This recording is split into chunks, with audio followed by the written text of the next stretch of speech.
Hello everyone. So this is a video which is very necessary for first of all for whom it is being made, that is LU BA semester 1, or if you're starting your studies with English literature. Okay, now this video would be very important for those people who are actually starting the base of their English literature.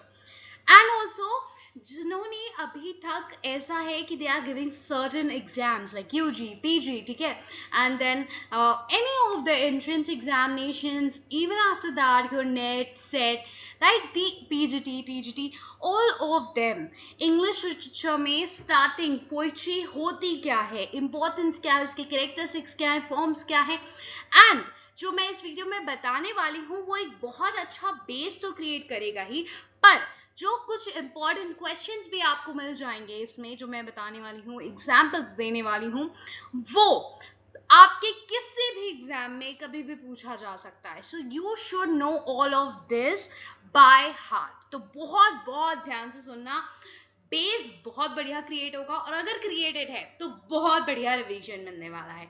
ठीक है, so let's begin this video without wasting further more time. Okay, सबसे पहले definition में जानते हैं कि poetry क्या है. आप बताइए पोइट्री क्या होती है. एक लिटरेरी फॉर्म है जो एक्सप्रेस कर रहा है आपके इमोशंस को, आपके आइडियाज को, या आपके अंदर जो भी चल रहा है, ठीक है, उसको आप पोइट्री में बयां करते हो. एंड यूजुअली आपने देखा होगा पोएट्स जो होते हैं वो कहते हैं कि हम कैसे पोएट बने, पीपल आस्क देम कि आप कैसे इतनी अच्छी पोइट्री लिख लेते हैं, ये वो है. एंड बहुत जगह आपने सुना होगा कि जब इंसान अपने जो लोग बहुत यूजली इमोशनल होते हैं या चीजें उन्हें इफेक्ट करती हैं, वो बहुत अच्छी पोइट्री लिख लेते हैं. Usually how they express about बहुत ज्यादा जो इमोशंस निकल रहे हैं, ठीक है, अपने माइंड में वो कहीं उतार डालते हैं. बस वो है पोइट्री.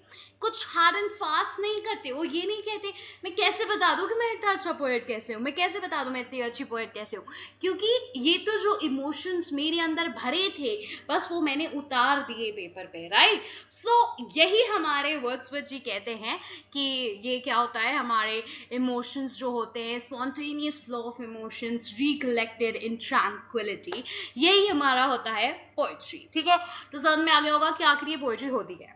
ठीक, अब इसमें रिदम होता है, इसमें मीटर होता है, और फिगरेटिव लैंग्वेजेस होती हैं. यानी कि रिदम जो भी आप बोलते हो, ठीक है, जब एक पोएट्री जा रही है तो कुछ पोएट्रीज में आप देखोगे कि उन्होंने यूजुअली कोई राइमिंग स्कीम का यूज नहीं किया है. राइमिंग स्कीम क्या हो गई, ए बी बी सी सी, ठीक है, ए बी बी ए, ये सब होता है राइमिंग स्कीम. ठीक, आप यूजुअली बचपन में भी आपने लिखे होंगे ए बी. अच्छा, ए कैसे होता है कि मान लो ये लास्ट वर्ड है, ये लास्ट वर्ड है, ये मैच कर रहा है तो ए बन गया.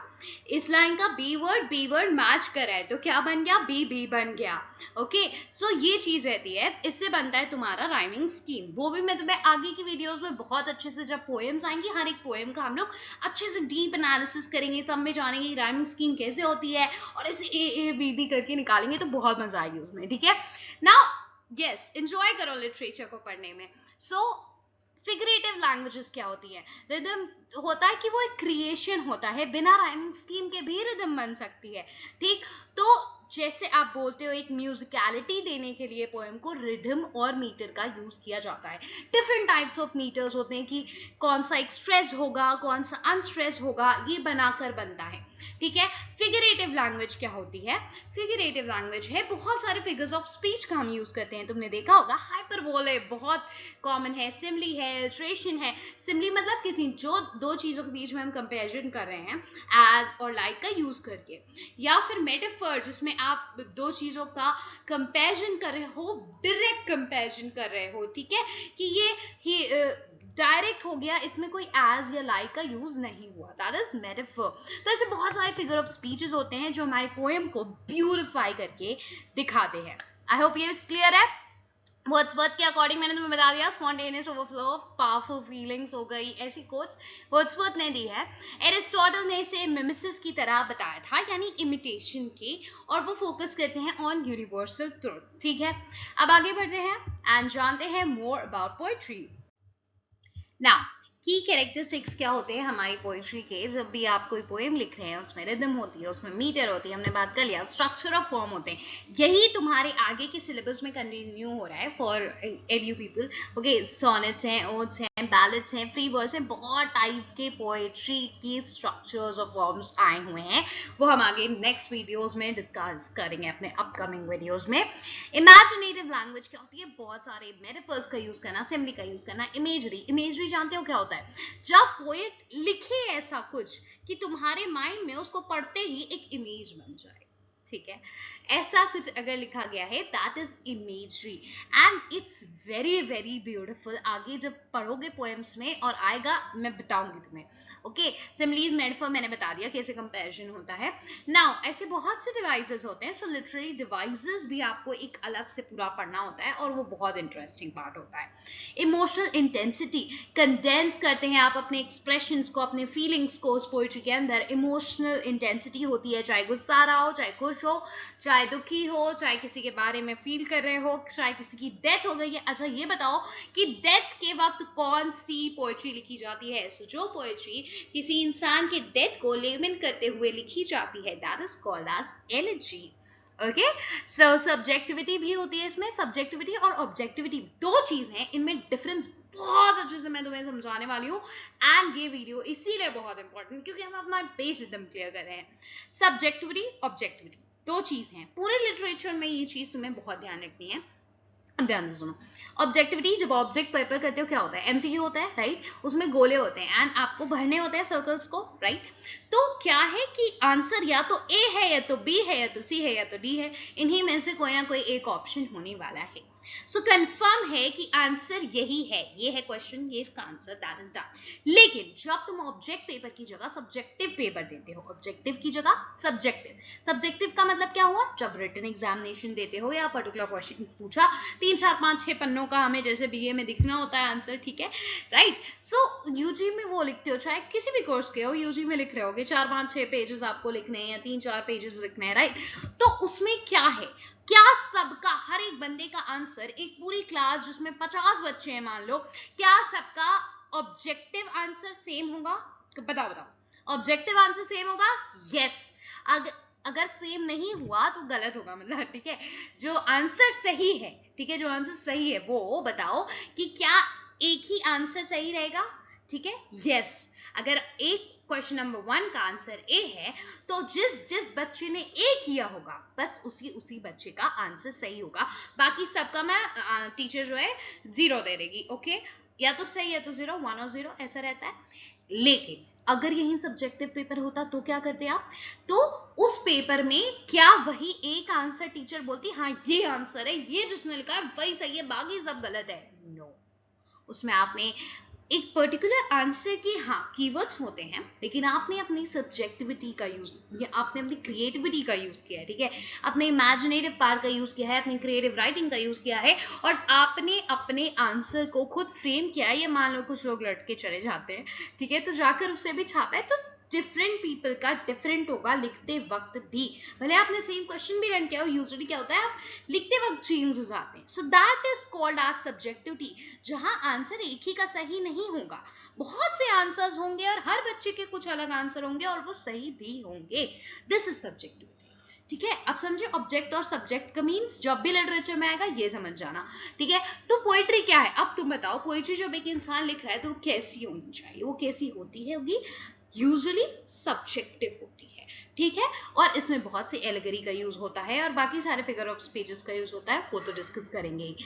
एस्थेटिक प्लेजर मिलता है आपको, इसमें ब्यूटी होती है, सेंस होता है। पोएट्री को पढ़ के यूजुअली कभी कभी होता है ना, आप मोटिवेटेड नहीं फील कर रहे हो तो, लेकिन टीचर्स, आपने यूट्यूब पे भी देखा होगा, आपको टीचर्स पढ़ा रहे हैं या फिर अपनी क्लास में देखा होगा, आप डीमोटिवेटेड हो जाते हो तो कोई ना कोई पोएट्री बोलकर आपको एकदम वो किया जाता है कि मोटिवेट किया जाता है कि नहीं अभी पढ़ना है, अभी हारना नहीं है, ठीक है? तो बहुत सारी जो पोएट्री का यूज होता है, बहुत सी लाइंस जो यूज होती हैं, वो आपके अंदर एक सेंस, आपके सेंसेस को एकदम टच करती हैं। अब एक पॉइंट मैं तुम्हें बताती हूँ, क्वेश्चन अगर आता है कभी भी कि पोएट ऑफ सेंसेस कौन बहुत ज्यादा माना जाता था, दैट इज जॉन कीट्स, ठीक है? वो आपके 5 सेंस होते हैं, पांचों को उनकी पोएट्रीज, बहुत सी उनकी ऐसी पोएट्री हैं जो आपके 5 सेंसेस को टच कर रही होंगी. So it's very beautiful. कैसे 5 सेंसेस, चलो बोलना वो ये सब तो हो गया, लेकिन टच वाला कैसे होगा? जब पता है वो चल रहे होते हैं, जैसे कोई चल रहा है, ठीक है, तो आंखें बंद है मान लो या डार्क है, तो उसमें वो जॉन कीट्स आपको दिखा देंगे कि हाँ, कि मुझे नीचे कुछ पैर में, इमेजरी के थ्रू दिखाएंगे, ठीक है, कि नीचे कुछ पैर में टच हो रहा था, वो ऐसा था, मैंने ये समझा, मुझे ये महसूस हुआ. मतलब आप टच वाले इमोशन को भी, टच वाले सेंस को भी फील कर पा रहे होगे. ये ब्यूटी है आपके पोइट्री की, और इसी को हम कहते हैं एस्थेटिक प्लेजर है. अपील करता है ब्यूटी को, अपील करता है आपके सेंसेस को, मतलब टच कर लेता है एकदम भाई. ठीक है. So next is origin of poetry. यहां से हमारी स्टार्ट होती है कि ये पोएट्री आखिर कैसे बनी, हिस्ट्री हुआ, ये हुआ. ठीक है, इसको याद करने से पहले वेट, ओके, क्या करना है, समझना है. कैसे समझना है तुम बताओ. आप ही आंसर दोगे तो आपको खुद आ जाएगा. पोएट्री कहाँ से स्टार्ट हुई होगी? You know, my teacher used to ask me कि ड्रामा कहाँ से शुरू हुआ होगा. ड्रामा के वक्त पूछूंगी, अभी पोएट्री बताओ. पोएट्री कहाँ से शुरू हुई होगी? पोएट्री शुरू हुई होगी शायद क्या लिखने से, मतलब कोई इंसान ने पेन उठाया होगा, कॉपी उठाई होगी, लिखना स्टार्ट कर दिया होगा. नो, राइट, हम राइटिंग स्टार्ट से नहीं आ गई थी. ठीक है, इंसान आया था एंड देन यू नो, आवाज आप लैंग्वेज में, लिंग्विस्टिक्स में पढ़ते हो, राइट, कि ये लैंग्वेज कहाँ से बनी, ये कहाँ. सो स्टार्ट किया हमने बोलने से, राइट. तो बोलने से क्या स्टार्ट किया? पहले ओरल फॉर्म्स में चीजें होती थी. तो जब किसी इंसान ने बोलना सीखा होगा, राइट, तो वो लोग फिर धीरे धीरे ये हो गया. आपको पता है ना कि कोर्टली कल्चर्स में जो किंग्स थे, जो क्वींस थी, वहां पे तो अलग से लोग रहते थे. फिर उनको किंग और क्वीन पैसे भी देते थे, पैट्रोनेज देते थे. उसके बदले में किंग और क्वीन को क्या मिलता होगा, सोचो. मिलता था कि उनके प्रेज में बहुत बढ़िया बढ़िया कविताएं लिखी जाती थी. मान लीजिए वो कोई जंग से जीत के आए हैं तो लिखा जाएगा, या ऐसे ही कभी भी उनको खुश करने के लिए जो पोएट्स थे वो, उनको मिलता था, पैट्रोनेज मिलता था, उनकी तरफ से पैसे मिलते थे. And of course they used to write उनके प्रेज में बहुत सारी अच्छी अच्छी पोएट्रीज. सो कोल्डी कल्चर में तो पोएट्री का बहुत ज्यादा बोलबाला रहा है. एंड स्टार्ट कहाँ से होगी? यही कि बोलने से. यू नो, पीपल, जब आपको एंटरटेनमेंट का, लोगों को कोई वो चला होगा तब, या फिर आपको जब ये समझ में आया कि हाँ, हमसे ऊपर कोई है, कोई डिवाइन है. ठीक है, हर एक रिलीजन में आपने ये समझा होगा, आपका रिलीजन कोई भी हो, आप इससे रिलेट कर सकते हो और ये चीज समझ भी सकते हो. क्या समझ सकते हो कि कोई भी रिलीजन रहा हो या कुछ भी हो, लेकिन एक बेसिक होता है ना कि हाँ, आपने समझा कि there is something above us. कुछ चीजें हैं, जैसे कि रेन है, जैसे कि थंडर है, ये सब चीजों पे इंसान का कंट्रोल नहीं रहा. Hence they started worshipping it. Okay, पहले अगर आप हमारे हिंदी में बात कर लेते हैं या इधर बात कर लेते हैं इंडिया में, तो ऑब्वियसली हमने इनमें लाइक बोलते हो आप, सूर्यदेव हैं, ठीक है, चंद्रदेव हैं, ठीक है, इंद्रदेव हैं फॉर योर वर्षा के लिए. ठीक है, तो ऐसे इंग्लिश में क्या रहा कि हाँ, ये पेगन लिटरेचर माना जाता था. पेगन लिटरेचर क्या है अब तुम समझोगे, बिकॉज मैं कैसे नए नए कंसेप्ट सुन रहे हो और क्लियर होते जाएंगे. ठीक है, तो पेगन लिटरेचर वो था जो लोग पर्टिकुलर गॉड में नहीं मान रहे थे. ठीक है, कि हाँ, ये पर्टिकुलर एक गॉड है, जिसे मान लीजिए आप शिव जी को मानते हैं, आप गणेश जी को मानते हैं. ठीक है, so there was not this particular god. नहीं थे, क्या मान रहे थे कि ये जो नेचर है, ठीक है, यही हमें कुछ ना कुछ सिखा रहा है, यही हमारे लिए एक डिवाइन की तरह काम कर रहा है. सो जो पर्टिकुलर किसी भी फॉर्म को वर्शिप नहीं कर रहे थे, किसी गॉड को नहीं वर्शिप कर रहे थे, इंस्टेड नेचर को कर रहे थे, उन्हें हम क्या बोलेंगे, वो पेगन्स थे. ठीक है, तो पेगन लिटरेचर में वो आते हैं. तो यही होगा कि स्टार्ट में जब आप कोई भी रिचुअल परफॉर्म कर रहे हैं, आपने देखा होगा ना, पंडित जी लोग चैंटिंग करते हैं, शायद उस फॉर्म में आप प्रेयर्स करते हो, गाना गाते हो, आरती करते हो, भजन करते हो, उस फॉर्म में. ठीक है, देन मिथ्स बहुत सारी जो चली. ठीक है, आपकी मैथोलॉजिकल पूरी लिटरेचर होती है, जैसे रामायण होती है, महाभारत होती है. ठीक है, सो ऐसी चीजों में आपका धीरे धीरे धीरे धीरे धीरे करके एडवांस हो रहा था, स्टार्ट हो रहा था, फिर स्टार्ट से एडवांस हो रहा था आपकी पोएम्स में. कैसे पोएम गाई जाती होगी, बोली जाती होगी. ओके, अब फंक्शन ऑफ अर्ली पोएट्री क्या थी? इनका क्या काम था बताइए? इनका ये काम था कि आपको मेमोरी एड, मतलब जो भी इंसान को याद रह गया या जो भी मन में चल रहा है वो सोचा समझा, मान लीजिए मैं कहीं घूमने गई, जैसे कि वर्ड्सवर्थ ने लिखा था, ठीक है, उनके बारे अपनी पूरी जर्नी के बारे में एक पोएम लिख दी, है ना, ऐसा। जब भी आप कहीं घूमने गए, मान लीजिए आपको याद आ रहा है, आपने उठाकर पोएम लिख दी, अब वहां की चीजों को लोग भी जान पाएंगे, ठीक है, अच्छा हाँ वहां की जगह ऐसी है, अच्छा ऐसा है, ये सब आप जान पाओगे कैसे, उसकी पोएट्री के थ्रू।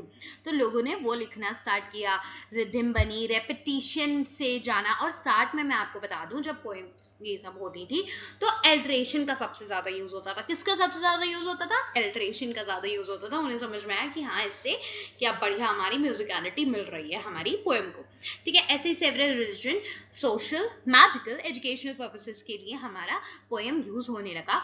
अर्ली पोएट्री जो थी वो कैसी थी? कलेक्टिव थी, कम्युनल थी, मतलब एक तरह से आप समझ रहे हो, लोग एक साथ मिलके लिख रहे हैं या लोग एक साथ मिलके गा रहे हैं, जैसे आप पूजा कर रहे हैं साथ में, जैसे आप एक झुंड में बैठ के, मे बी फॉर एंटरटेनमेंट भी जब ये यूज होने लगा तो लोग कोर्टली कल्चर, हमने बताया ना, तो पूरा कोर्ट में सब लोग हैं और किंग का प्रेज किया जा रहा है, वो सब चीजें हो रही हैं। इतना इंडिविजुअल लेवल पे नहीं था, धीरे धीरे करके इंडिविजुअल लेवल पे ये आने लगा। ओके नाउ, अब 3000 BCE से पहले ओरल फॉर्म था, मैंने बिल्कुल बस समझा दिया है, और कोई भी रिकॉर्डेड वो नहीं है, इसीलिए आपको बहुत ज्यादा ऐसी रिकॉर्डेड डेट्स एंड ऑल नहीं मिलती हैं। अब आगे बढ़ते हैं कि एशियन पोइट्री 3000 BCE से लेकर 500 BCE में कैसा था। So it's like Mesopotamian जो पोइट्री थी, एपिक ऑफ गिलगमेश 2100 BCE में जो कंपोज हुई है, ठीक है, ये वर्जन है आपका, और ये हीरोइक एपिक में लिखी गई है। अब हीरोइक एपिक पूछोगे क्या? जब भी किसी हीरो, लेजेंड्स, ऐसे बड़े लोगों के बारे में, ऐसा हीरोइक टाइप काम जो लोग डील करते थे उनके बारे में। अब आपको ये बात तो पता है कि इसको याद नहीं करना है इतना, ठीक है, ये तो तुमको पता है ना कि स्टार्ट किससे हुआ भाई। मान लो हाँ, रिलीजन में, हिम्स में, इन सब में हमने गाना बोलना स्टार्ट किया, कम्युनल था इंडिविजुअल की जगह। फिर धीरे धीरे ये चीजें हैं आपकी कि लोग जब होता है ना कि स्टार्ट में अगर एक दो लोग हैं, कुछ लोग हैं, तो उन्होंने धीरे धीरे कम्युनिटी फॉर्म करना शुरू किया। फिर लोगों ने लैंड पे कब्जा करना शुरू किया। अगर तुम हिस्ट्री की बात करो, लैंड पे जब कब्जा हुआ तो ऑब्वियसली अब जब लैंड पे कब्जा हो गया, पहले हम कुछ नहीं है, ठीक है, कहते नहीं है लोग, मीम में आपने सुना होगा राइट, कि अब क्या पढ़ना लिखना पड़ता है, इससे अच्छा पुराने जमाने की तरह होते, बढ़िया जंगल में घूमते, खाते पीते, शिकार करते, सो जाते, दोबारा ऐसा कंटिन्यू होता रहता, कुछ उतना टेंशन नहीं रहता। तो ऑब्वियसली स्टार्ट में वो चीज इतनी नहीं थी। धीरे धीरे धीरे जब लोगों ने लैंड ऑक्यूपाई करना शुरू किया, सब कुछ शुरू किया, तो आपके different different land Kings occupy करने लगे, बहुत कनकर करने लगे, और तभी तो इतने सारे रेवोल्यूशन, इतने सारे फाइट्स, इतने सारे वॉर्स होते थे। तो अब वॉर में जो भी पोएट्री लिखी जाएगी, किसी भी इंसान के बारे में लिखी जाएगी, वो ऑब्वियसली कैसी होगी, आपकी क्या दिखा रही होगी? आपके अंदर का जो वेलर है, जो आपके अंदर का करेज है, जो आपके अंदर हीरोइक डीड है। तो कैसी पोएट्री उस वक्त लिखी जाती थी? Heroic poetry. Okay, heroic epics लिखे जाते थे। एपिक जब किसी की ऐसे बखान में आप पूरा ऐसा लिख डालते हो, that is called epic. So heroic epic, जब आपका कोई हीरोइक डीड पूरे एपिक में बताया जा रहा है।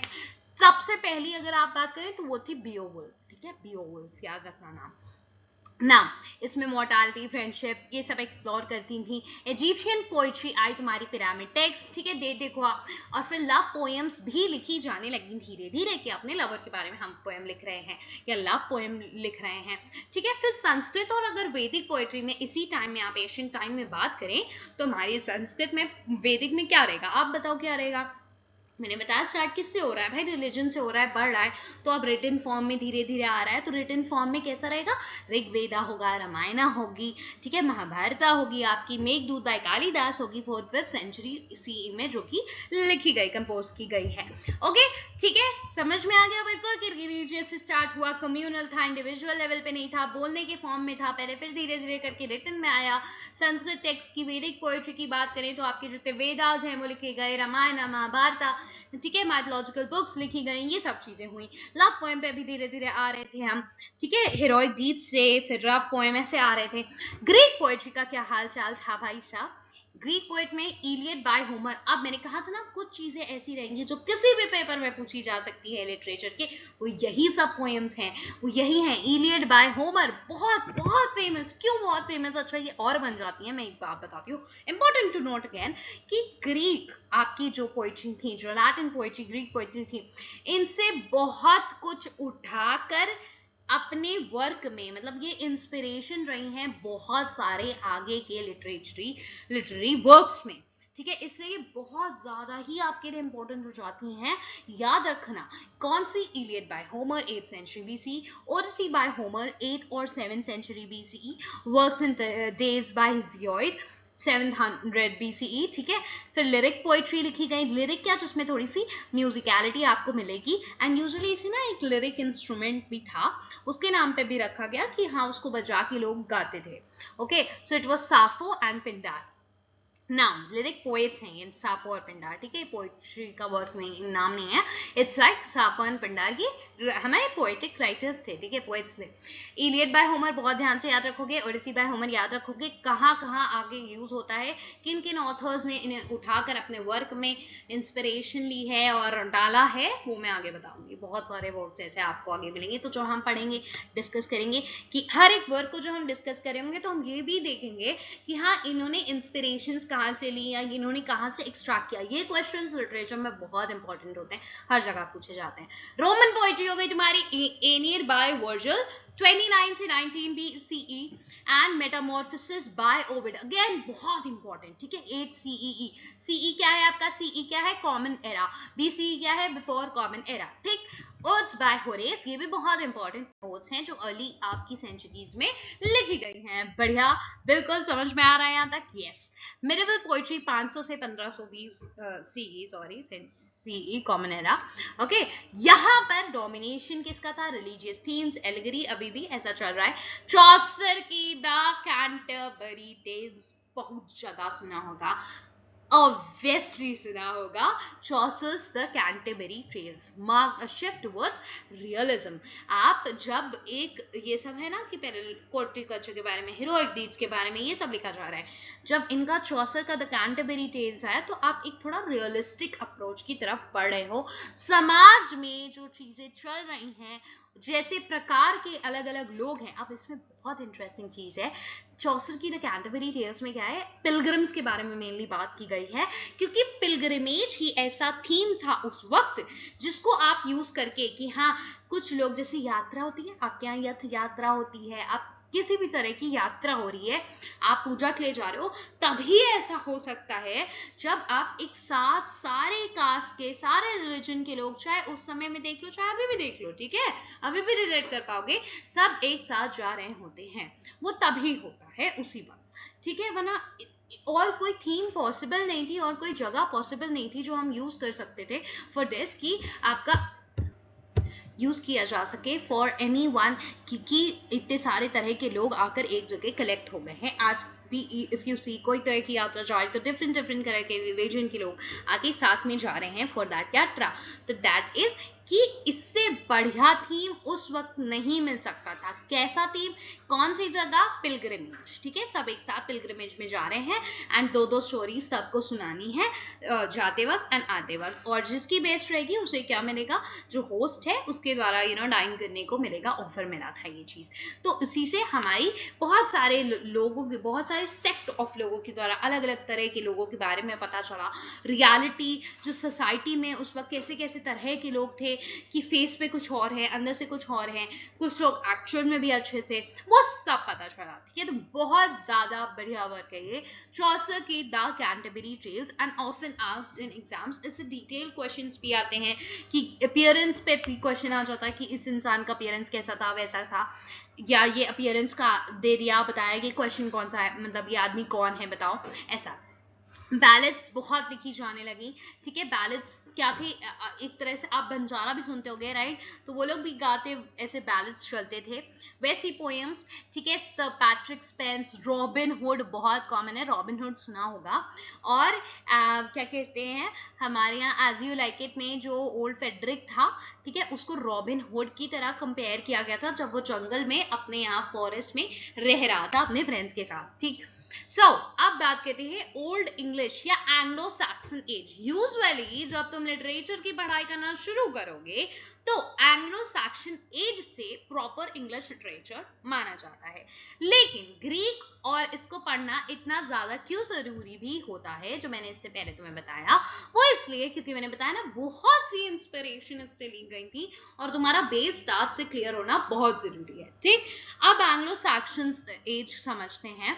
यहाँ पर Anglo Saxon age Celts rule कर रहे थे पहले, जो नेटिव थे, जो इंग्लैंड बाद में बना उसके नेटिव थे। ठीक, केल्ट्स थे नेटिव। कौन थे? केल्ट्स। ओके, तो बाद में फिर धीरे धीरे आकर ये 3 एंग्लो सैक्सन ट्राइब्स में इन्हें आकर ये किया कि ये लड़ नहीं पा रहे थे बाकी लोगों से, तो एंग्लो सैक्सन ट्राइब्स आई और यहाँ पर आकर सेटल हो गई। और जो सेटल हो जाएगा, जो आपसे ज्यादा पावरफुल होगा, उसी का धीरे धीरे रूल चलने लगेगा। फिर बाद में धीरे धीरे एंग्लो सैक्सन से एंग्लो नॉर्मन एज आई, जब फ्रेंच ने आकर इनके ऊपर हमला किया, जीत गए। ठीक है, विलियम थर्ड। तो अब बात करते हैं बियोवुल्फ। मैंने तुम्हें बताई थी ना पोइट्री, बियोवुल्फ अभी बताई थी, अगर नहीं याद है तो ढंग से सुनो। ठीक है, बियोवुल्फ कंपोज की गई है 700 to 1000 CE, और हम कह सकते हैं 7th to 10th सेंचुरी, चाहे 700 से 1000 CE बोलो, चाहे 7 to 10th सेंचुरी CE बोलो, इट्स ओके। ओके, ना इटालियन लिटरेचर उस वक्त लिखी जा रही थी। डिवाइन कॉमेडी बाय डांटे बहुत इंपॉर्टेंट है। ठीक है, एल कैंज़ोनी बाय पेट्रार्क बहुत इंपॉर्टेंट है आपका। ये इटालियन लिटरेचर में जो वर्क लिखे जा रहे थे वो हैं। देन फ्रेंच में क्या लिखे जा रहे थे, ठीक है, वो है तुम्हारा 11th 13th सेंचुरी में जो चल रहा था वो था लव वाली थीम, गॉडली लव का थीम चल रहा था। ठीक है, देन जर्मैनिक पोइट्रीज कैसे थी उस वक्त की, वो दी है तुम्हारी Sir Gawain and the Green Knight, बहुत ज्यादा फेमस पोइट्री है। The Canterbury Tales by Chaucer, वो तो बता ही दिया मैंने। ओके, सो आगे बढ़ते हैं। देन आता है तुम्हारी रेनेसांस पोइट्री। रेनेसांस क्या है, किसको किसको पता है? जब रीबर्थ हो रहा था हमारे क्लासिकल लिटरेचर का, तब हम यूज करते हैं कि ये क्या है, रेनेसांस पोइट्री है। ठीक है, इसमें क्या है, राइज हो रहा था एलिजाबेथन सोनेट का, और बहुत सी नई फॉर्म एक निकल कर उभर कर आ रही थी। वो कौन सी फॉर्म थी? सोनेट्स की। ये 14 लाइन की पोएम होती थी। ठीक है, तो स्टार्ट हुई। ठीक है, और इसमें शेक्सपियरियन सोनेट भी आई बाद में, उन्होंने अपना अलग निकाला। फिर आपके जो मिल्टन थे उन्होंने थोड़ा सा चेंज किया, वो निकाला अलग। हाँ, और इसमें मेटाफिजिकल पोएट्स आते हैं। मेटाफिजिकल का मतलब क्या होता है? मेटाफिजिकल का मतलब होता है जब आप बियॉन्ड एक प्रॉपर, जो एक लिविंग है, जो एक चीज है, फिजिकल वर्ल्ड है, उसके बियॉन्ड चले जाते हो।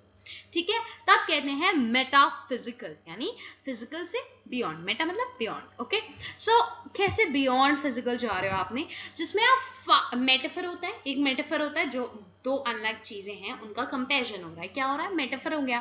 ठीक है, बिना एज और लाइक के यूज के। लेकिन जो फार स्ट्रेच मेटाफर का यूज किया जाता था, जिसे आप देखोगे एक है पोएम आपकी जॉन डन की।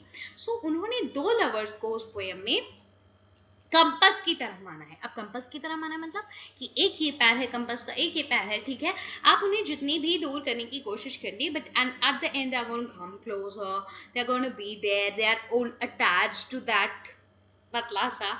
ठीक है, सो उसकी तरह आपको कंपेयर किया है कि जो डिस्टेंस होता है वो लवर्स को अपार्ट नहीं कर सकता। ठीक है, चाहे आप कितनी भी दूर हो जाए, but that particular thing, that plutonic love, that is going to still be there। ठीक है, तो इतना। अब कंपस के दो पैरों से आपने दो लवर्स को कहां से दिमाग लगा के अटैच कर दिया। देखो, एक डायरेक्ट मेटाफर्स या डायरेक्ट सिमिलीज होती हैं कि हाँ, मैंने बोल दिया, किसी लड़की को मान ले कमेंट आया कि हाँ तुम्हारी ब्यूटी एकदम चांद जैसी है, या तुम चेहरा चांद जैसा है। ठीक है, तो वो डायरेक्ट है, सबको पता है कि हाँ चांद जैसा चेहरा, बोला मतलब बड़ा खूबसूरत सा चेहरा है ये वो। बट अब मैं कहूँ तुम्हारा, तुम लोग का कंपस जैसा है, नहीं समझ में आएगा, है ना। तो थोड़ा सा फास्ट स्ट्रेच मेटाफर हो जाता है, जो यूजुअली कॉमन आदमी इतना नहीं दिमाग लगाता है या इतना नहीं सोचता है।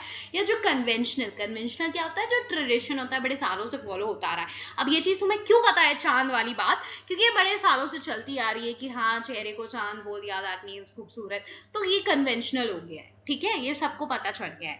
बट ये जो यूज कर रहे थे वो एकदम ही अलग था। ये क्यों ऐसा कर रहे थे? ये अपनी जो भी ब्रिलियंसी है वो दिखाने की कोशिश कर रहे थे अपने वर्क में। ठीक है, तो ये कॉम्बिनेशन था एक तरह से उनके इंटेलिजेंस का और प्लस जो उनके अंदर पोएटिक फर्वर था उसको जोड़ के ये आ रहा था, बहुत ही अलग था। लेकिन इनके टाइम में इनको उतना फ्रेज नहीं मिला। ये मॉडर्न टाइम में आकर इन लोगों को समझा गया, जाना गया, और आज के टाइम में तो आप जानते ही हो कि इन्हें अच्छे से हम पढ़ रहे हैं। बट उस टाइम जब ये लिख रहे थे तो इन लोगों का बहुत ऐसा बुराई की गई, बहुत क्रिटिक्स ने इनके बारे में बुरा भला बोला। ठीक, अब तुमको समझ में आ गया। इंग्लिश रेनेसां में और भी ये वर्क्स हैं, जैसे कि एस्ट्रोफिल एंड स्टेला बहुत इंपॉर्टेंट है, सर फिलिप सिडनी का। फेरी क्वीन बाय एडमंड स्पेंसर बहुत ज्यादा इंपॉर्टेंट वर्क है। शेक्सपियर की सोनेट्स मैंने बताई, शेक्सपियर ने तो अपना खुद का फॉर्म जब इन्वेंट कर दिया, इन्हें हम इंग्लिश सोनेट्स भी कहते थे, या क्या कहते थे, इंग्लिश सोनेट्स या Shakespearean sonnets. Paradise lost by John Milton बहुत बहुत बहुत इंपॉर्टेंट वर्क है। ये तो इंपॉर्टेंट राइटर्स भी हैं, सिर्फ वर्क ही नहीं, राइटर्स भी बहुत इंपॉर्टेंट है। और तुम देखोगे तुम्हें आगे इन राइटर्स के वर्क्स बहुत सुनने मिलेंगे अपने लिटरेचर में, कोई भी पेपर हो। ठीक है, अब फिर आता है न्यू क्लासिकल एज, है ना। अब ये न्यू क्लासिकल क्या एज हो रहा था, पोइट्री क्या चल रही थी कि 1660 टू 1798, और 1798 में बदलाव आता है, किससे आता है, लिरिकल बैलेंस जब हमारे वर्ड्सवर्थ और एसटी कॉलेज पब्लिश कर देते हैं तब से। ठीक है, तो उससे पहले न्यू क्लासिकल पोइट्री चल रही थी, उसी का रिएक्शन था आपकी romantic poetry. So new classical क्या था, यहाँ हम बहुत ज्यादा बात कर रहे थे।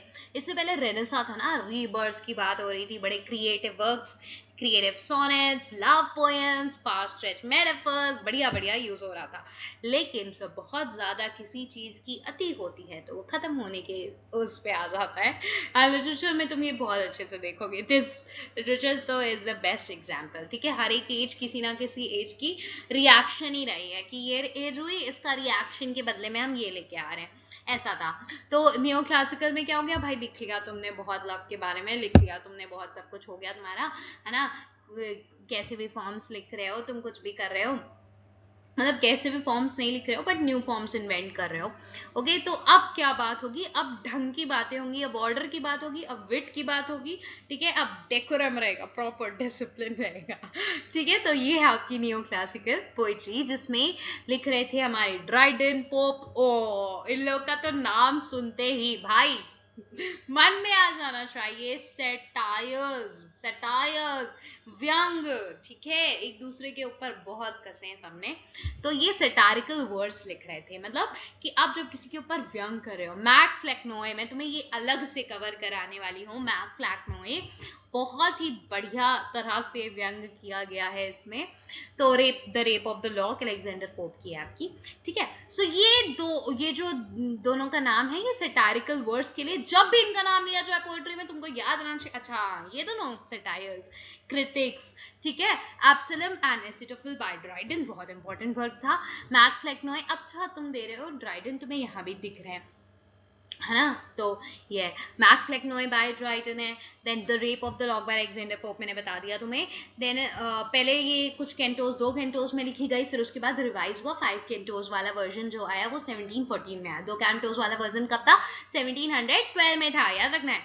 एंड ऐसे ऑन मैन बाय पोप, ऐसे ऑन क्रिटिसिज्म, ऐसे ऑन मैन, ये सब लिखे गए। ठीक है, नाउ नेक्स्ट आपका जो आता है न्यू क्लासिकल एज हो गई। अब बताओ, एक मिनट वेट, दूसरे में बढ़ने से पहले तुम्हें एक बहुत ध्यान से बताना है कि नियो क्लासिकल एज में क्या चल रहा है, ऑर्डर चल रहा है, विट चल रहा है, डेकोरम चल रहा है। मैंने क्या बोला, किसी भी चीज की अति होगी तो रिएक्शन में कुछ आएगा। अब सोचो सोचो सोचो, रिएक्शन में क्या आने वाला है, सोचो, ध्यान लगाओ। जब बहुत ऑर्डर की बात हो गई, बहुत विट की बात हो गई, अब क्या बात करेंगे कि भैया हो गया बहुत ऑर्डर, हो गया बहुत वेट, इसका रिएक्शन क्या होगा कि अब हम इसमें नहीं रहेंगे, इसमें नहीं रहेंगे। तो जब ऑर्डर में नहीं रहते हो तो क्या रहता है, तो रहता है कि हमारा जैसा मन आएगा, जो हमारे अंदर से निकलेगा वो लिखेंगे। तो यही है हमारी नेक्स्ट पोएट्री, पढ़ते हैं उसकी तरफ। That is romantic poetry. 1798 mark the date to 1837. 1798 क्यों डेट मार्क करनी है मैम, क्योंकि यहाँ से आपका लिरिकल बैलेट पब्लिश होता है और यहीं से लिटरेरी, यहाँ से आपका रोमांटिक मूवमेंट जो है पूरा वो स्टार्ट हो जाता है। 1798 में जब ये वर्क पब्लिश हुआ था लिटिल बैरेट्स, तो ये पब्लिश हुआ था वर्ड्सवर्थ और कीट्स द्वारा, कुछ पोएम उनकी, कुछ poem sorry Wordsworth and ST. Coleridge द्वारा, ठीक है, कुछ पोएम उनकी कुछ पोएम उनकी, एंड इनको कंबाइन करके वर्क पब्लिश हुआ। लेकिन कोई इसमें बताया नहीं गया था कि एक्चुअल में ये लिखा किसने है, क्योंकि ये डर था। अब भाई पहले ऑर्डर चल रहा है, विट चल रही है, इन सब की बातें चल रही हैं, तुम बीच में आके घुस के बोलोगे कि भैया अब हम अपना जैसा मन चाहेगा वैसा पोएट्री लिखेंगे, हम तुम्हारे ऑर्डर्स को, हम तुम्हारे मीटर्स को, आयम्बिक पेंटामीटर लिखो, ये लिखो, वो लिखो, हम नहीं फॉलो करने वाले। और हमारी थीम्स सिर्फ तुम्हारी एक ही हाँ इन्हीं पर्टिकुलर थीम्स में लिखना नहीं रहने वाली। हमारे मन में जो आ रहा है, हम जो किसी चीज को देख के सोच रहे हैं, हम पोएट्री ऑब्जेक्टिव वे में नहीं लिखेंगे, हम सब्जेक्टिव लिखेंगे। वर्ड्सवर्थ तो मानते ही थे, जो इतने बड़े पोएट हैं इसके, जिन्होंने लिरिकल बैलेड्स भी पब्लिश करवाए 1798 में, वो तो मानते ही थे भैया कि इमोशंस का जो आपका ओवरफ्लो हो रहा है, उन्हीं को हम रिकलेक्ट करते हैं ट्रैंक्विलिटी में और लिख देते हैं, वही होती है पोएम, ठीक है। जो बंदा ये मान रहा है, तुम समझ सकते हो कि वो किस तरह की चीजें में विश्वास कर रहा है, जो ऑर्डर वेट इस सब से तो अलग हो गई है ना। तो वो अपना नाम तो लिख नहीं दोगे, कोई भी चीज तुम्हारे यहाँ चल रही है, तुम्हें उसके अगेंस्ट जाना है, तो तुम एनिमसली कि हाँ को जान ना पाए ऐसा पब्लिश करोगे, ठीक है। सो ये यही किया इन्होंने नहीं लिखा। बट जब ये बहुत फेमस हो गया वर्क, तो इन्होंने नेक्स्ट 1800 में जो वर्जन पब्लिश किया ना, उसमें पूरा प्रीफेस दिया था, ठीक है उसमें, और उन्होंने ढंग से बताया था अपने बारे में भी। एंड यहीं से आपकी बिगनिंग स्टार्ट हो जाती है रोमांटिक मूवमेंट की, जहां से लोग अपने जो इमोशंस निकल रहे हैं उनके बारे में लिख रहे थे। Particular rhyming scheme, particular meter में नहीं लिखना जरूरी था, ठीक है। सो लिरिकल बैलेड्स तुमने देख ली, ये दोनों देख लिया। प्रिल्यूड बाय वर्ड्सवर्थ लिखा गया है 1805 में, ये आपका कंप्लीट हुआ। एंड पोस्टह्यूमसली, अब ये वर्ड भी ध्यान रखना है, मैंने कहा ये बेस वीडियो बहुत इंपॉर्टेंट है, क्यों है, मैं लिटरेचर की बेसिक चीजें समझ में आ रही है यहाँ। पोस्टह्यूमसली क्या है कि जब एक इंसान की डेथ हो जाती है, उसके बाद अगर उसका कोई वर्क पब्लिश किया, मान लीजिए मैं कोई वर्क लिख रही थी, वो आधा अधूरा रह गया और मेरी डेथ हो जाती है, तो वो उसके बाद अगर कोई मेरी फ्रेंड, कोई मेरा कजन, कोई मेरा भाई, मेरे पापा, कोई भी उठाकर, मम्मा उठाकर उसको पब्लिश करवा देते हैं। सो दैट इज पोस्टह्यूमसली मेरा पब्लिश हुआ है जब मैं नहीं हूँ, राइट। या फिर मेरा वर्क शायद कंप्लीट भी हो गया हो, लेकिन किसी वजह से मैं पब्लिश ना करा पाई हूँ, या मेरा मन ना हो, कुछ भी है, तो वो मेरे बाद जब पब्लिश हो रहा है, दैट इज पोस्टह्यूमसली। तो किसी भी ऑथर, राइटर, पोएट के बाद जब पब्लिश हो रहा है, दैट इज पोस्टह्यूमसली। ये वर्ड कहीं भी आता है लिटरेचर में, याद रखोगे ना। 1850 में फिर the Rime of the Ancient Mariner by S T. Coleridge, Samuel Taylor Coleridge, ठीक है, ये फुल नेम है। 1798 में आपका आता है, मतलब आपका उसी लिरिकल बैलेड्स में आ जाता है। Queen Mab by Shelley, PB Shelley है, पर्सी बेस्सी शेली, ठीक है। इन लोग के फुल नाम मैं क्यों ले रही हूँ तुम्हारे सामने, क्योंकि जब भी तुम किसी पोएट को पढ़ो, मैं तुम्हें ये बताना चाहती हूँ इस वीडियो में कि जब भी तुम कोई पोएट के बारे में पढ़े हो, तो उसका पूरा नाम साथ में लिखते चलो, ठीक है। जब भी कोई वर्क के बारे में पढ़े हो, साथ में याद कर लो कि पब्लिशिंग डेट क्या है, क्योंकि देखो लिटरेचर में इतने वर्क्स हैं, और African literature, American, Canadian literature, इतना जोड़ दिया जा रहा है। सो तुम्हारे पर एक प्रेशर ना क्रिएट हो, और वर्क के साथ ही साथ तुम्हें उसका, जैसे लिरिकल बैलेड 1798 है, एक लिटरेचर स्टूडेंट को कॉमनली पता ही होगा। क्यों पता ही होगा, क्योंकि हमने बार बार ऐसे ही बातचीत में या पढ़ते पढ़ते बार बार सुना है, बार बार देखा है। तो तुम्हें बस यही करना है, और जब भी वर्क को हम पढ़ रहे हैं, तो हम उसका पूरा नाम ले रहे हैं। जब भी हम किसी पोएट को पढ़ रहे हैं, तो आपको पूरा नाम लेना है। कि अच्छा पीबी शेली नहीं बोल रहे हैं, हम पीबी शेली के साथ चलो बोल देते हैं, ऐसे ही पर्सी बेस्सी शेली, याद रह जाएगा हमेशा, ठीक है। Ode to a Nightingale and Ode on a Grecian Urn by Keats अब आ गया, तो जॉन कीट्स हम पूरा बोल देते हैं। 1819 में दोनों ही पब्लिश हुए हैं। देन शिल्टी हार्डॉट की आपकी पिलग्रमेज है, ये बायरन है। बायरन कौन है, हमारे लॉर्ड बायरन है। Cantos publish in 1812 to 1818। Okay, अब आता है विक्टोरियन पोएट्री। ओके अगेन, अब तुम मुझे फिर से सोच के बताने वाले हो दैट जब पहले इसकी पोएट्री थी, दैट वाज कि हम किसी भी ऑर्डर, किसी भी वेट, इस सबको नहीं मान रहे, ठीक। हम किसको मान रहे हैं, हम मान रहे हैं कि हम खुद से लिखेंगे, हम कोई पर्टिकुलर मीटर, राइम, ये सब नहीं इतना फॉलो करना है, ठीक है। सो और एक बात और बहुत इंपॉर्टेंट करी थी वर्ड्सवर्थ ने अपने उसमें, कि लिरिकल बैलेड्स के नेक्स्ट वाले एडिशन में, कि भाई ये कॉमन मैन के लिए लिखी जानी चाहिए, कॉमन मैन को अपील करनी चाहिए। इस वजह से जो लैंग्वेज है इसकी, वो कॉमन होनी चाहिए। यही आपके जो कीट्स थे, सेकेंड जनरेशन पोएट थे, वो रोमांटिक पोएट सेकेंड जनरेशन थे. अब ये फर्स्ट जनरेशन सेकेंड जनरेशन क्या है मैं पूरा डिटेल में और बताऊंगी, पर ये समझो कि जो स्टार्ट के पोएट्स थे, first generation of romantic poetry कहा जाता था. फिर सेकेंड जनरेशन में तुम्हारे आते थे कीट्स और पीबी शेली, ठीक है, जो वर्ड्सवर्थ और एस.टी. कॉलरिज और रॉड ये हैं, ये ब्लेक, ठीक है, ये विलियम ब्लेक, ये तुम्हारे फर्स्ट जनरेशन में आ जाते हैं, ठीक है. आपके कीट्स पीबी शेली ये तुम्हारे सेकेंड जनरेशन में आते हैं. तो सेकेंड जनरेशन में जो जॉन कीट्स थे ना आपके, ये लोग जो लिख रहे हैं, ये लिख रहे हैं कि ये बहुत सारे मेटाफर्स का, फिगरेटिव लैंग्वेज का भर भर के यूज कर रहे हैं, या बहुत ज्यादा ऐसा हो जा रहा है कि ना अपनी ब्यूटीफुल बहुत फ्लावरी बनाने की वो कोशिश करते हैं तब भी. और वर्ड्सवर्थ जो थे उनका पूरा मानना था कि एकदम सिंपल होनी चाहिए पोएट्री. दोनों नेचर के बारे में लिख रहे थे. मैं तुम्हें ये क्यों बता रही हूँ, क्योंकि वर्ड्सवर्थ ने कैसे लिखा नेचर के बारे में, जॉन कीट्स क्या मानते थे नेचर के बारे में, और पीबी शेली क्या मानते थे, ये सब चीजें इन तीनों के बीच में ऐसा कंपैरिजन करने को कभी कभी रिटन पेपर्स में आ जाता है. कभी कभी क्या, ये बहुत इंपॉर्टेंट क्वेश्चन है और ये आता है. ओके, सो ये तुम्हें ध्यान में रखना है जी. जो हमारे वर्ड्सवर्थ हैं वो तो डिफरेंट स्टेजेस के थ्रू गए हैं, और वो पहले नेचर को क्या समझते थे, फिर धीरे धीरे उन्होंने एक स्पिरिचुअल कनेक्टिविटी पाई है नेचर से, नेचर को ही वो टीचर की तरह मानते थे, गाइड की तरह मानते थे. जॉन कीट्स क्या मानते थे कि नेचर जो है वो ब्यूटी के लिए है, वो एंजॉय करने के लिए है, ठीक है. और हमारे वर्ड्सवर्थ कि वो टीच करता है, वो गाइड करता है, वो इसलिए है. याद रहेगा, बिल्कुल याद रहेगा, याद रहना चाहिए. विक्टोरियन पोइट्री कब स्टार्ट होती है? 1837. जब हमारी रोमांटिक पोइट्री खत्म हो रही है 1837 में, तब हमारी विक्टोरियन पोइट्री क्या हो रही है? शुरू हो रही है क्वीन विक्टोरिया के टाइम पे. और जब क्वीन विक्टोरिया की डेथ होती है 1901 में, तभी हमारी विक्टोरियन पोइट्री खत्म हो जाती है. Got it? तो बैलेंस करिए, विक्टोरियन पोएट्री क्या करिए, बैलेंस करिए रोमांटिक आइडियल्स को और प्लस जो सोशल रियलिटी है वो दिखा रही है. अब जो विक्टोरियन जो टाइम था उसमें इंडस्ट्रियल नॉवेल्स भी बहुत पब्लिश हुई थी. हम पोएट्री पढ़े पर मैं तुम्हें इसलिए बता दे रही हूँ इंडस्ट्रियल नॉवेल्स, क्योंकि तुम समझ पाओ कि उस वक्त ये हो रहा है कि नई चीजें सब इन्वेंट हो गई, आपका इंडस्ट्रियलाइजेशन बढ़ा है, ये सब चीजें हो रही हैं. तो इट्स लाइक कि भाई तुम्हारा एडवांसमेंट हो रहा है टुवर्ड्स मशीनरी.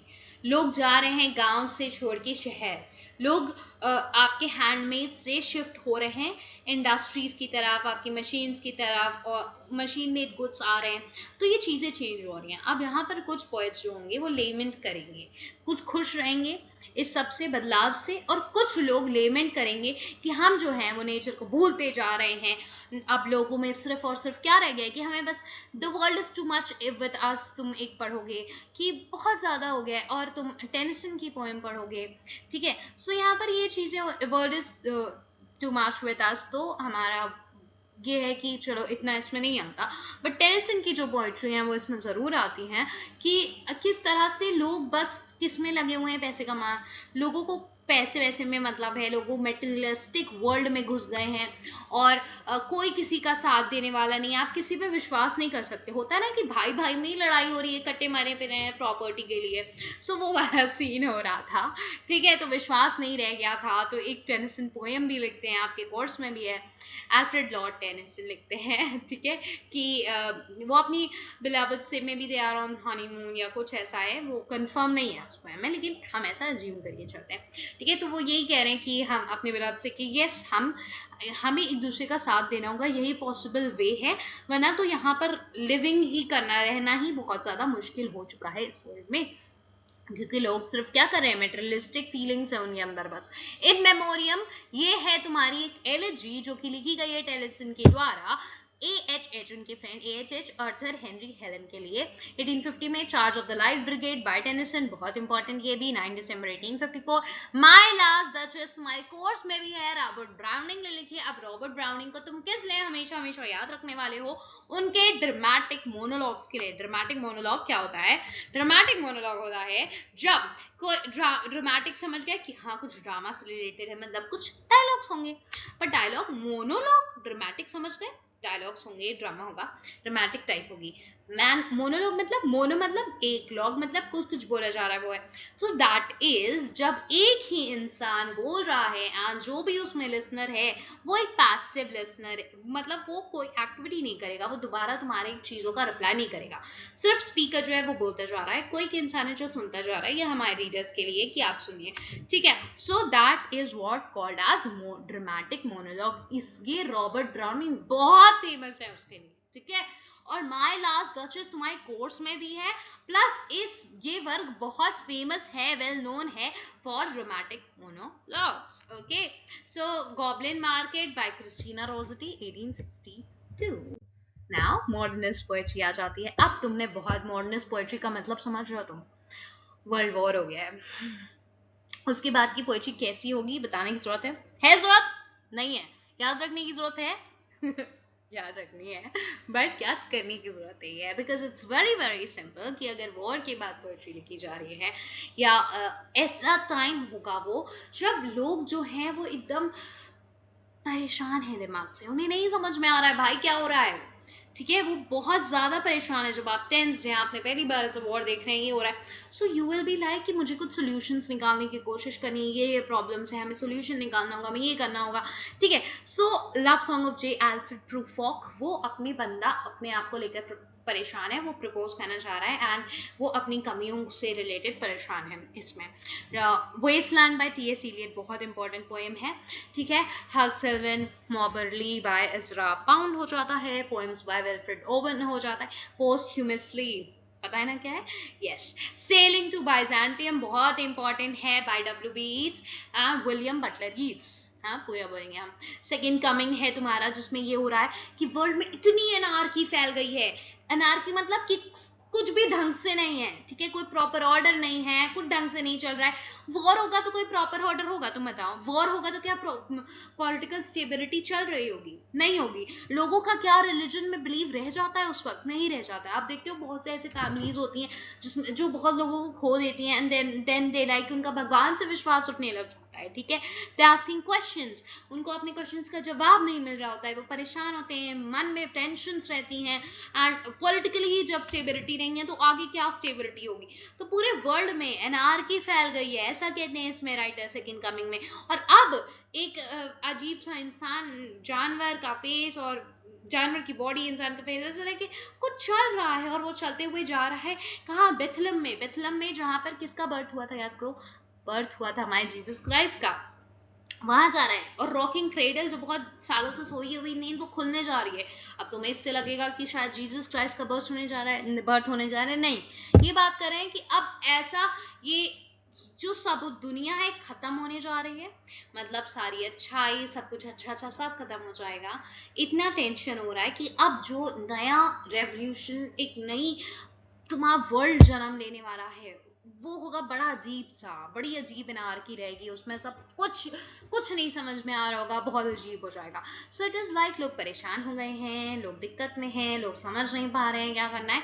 सो और इस वक्त क्या होते हैं, नए नए एक्सपेरिमेंट्स हो रहे हैं पोएट्री में कि हाँ हम ये प्रॉपर ऑर्डर प्रॉपर विट नहीं लिख रहे हैं बैठ के, हम लव पोएम्स नहीं लिख रहे हैं सिर्फ बैठ के, हम यहाँ पर परेशानी वाली बातें कर रहे हैं, हम यहाँ बात कर रहे हैं कि रिलीजन कैसे खत्म हो चुका है, हम यहाँ अपनी अंदर की दिक्कतों की बात कर रहे हैं, ठीक है। So we are talking about all this, हम नए नए तरह की वर्क लिख रहे हैं इसी वजह से, हम नए एक्सपेरिमेंट्स कर रहे हैं इसी वजह से, ठीक है, हम अपने प्रॉब्लम्स की सोल्यूशन जानने की कोशिश कर रहे हैं। तो इस वक्त जो थीम्स रहेंगी वो क्या रहने वाली है, एलिनेशन हो गया, वॉर हो गया, अर्बनाइजेशन हो गया। अर्बनाइजेशन क्या है, जब आप शिफ्ट कर रहे हो एक आपकी गांव से आप इधर आ रहे हो, अर्बन की तरफ आ रहे हो, आप सिटी की तरफ आ रहे हो, और कितना आप पोल्यूशन कर रहे हो, कितना मशीन में दिक्कतें हो रही हैं, लोगों की जो अनएम्प्लॉयमेंट हो रही है, उस सब पे बातें हो रही हैं, ठीक है।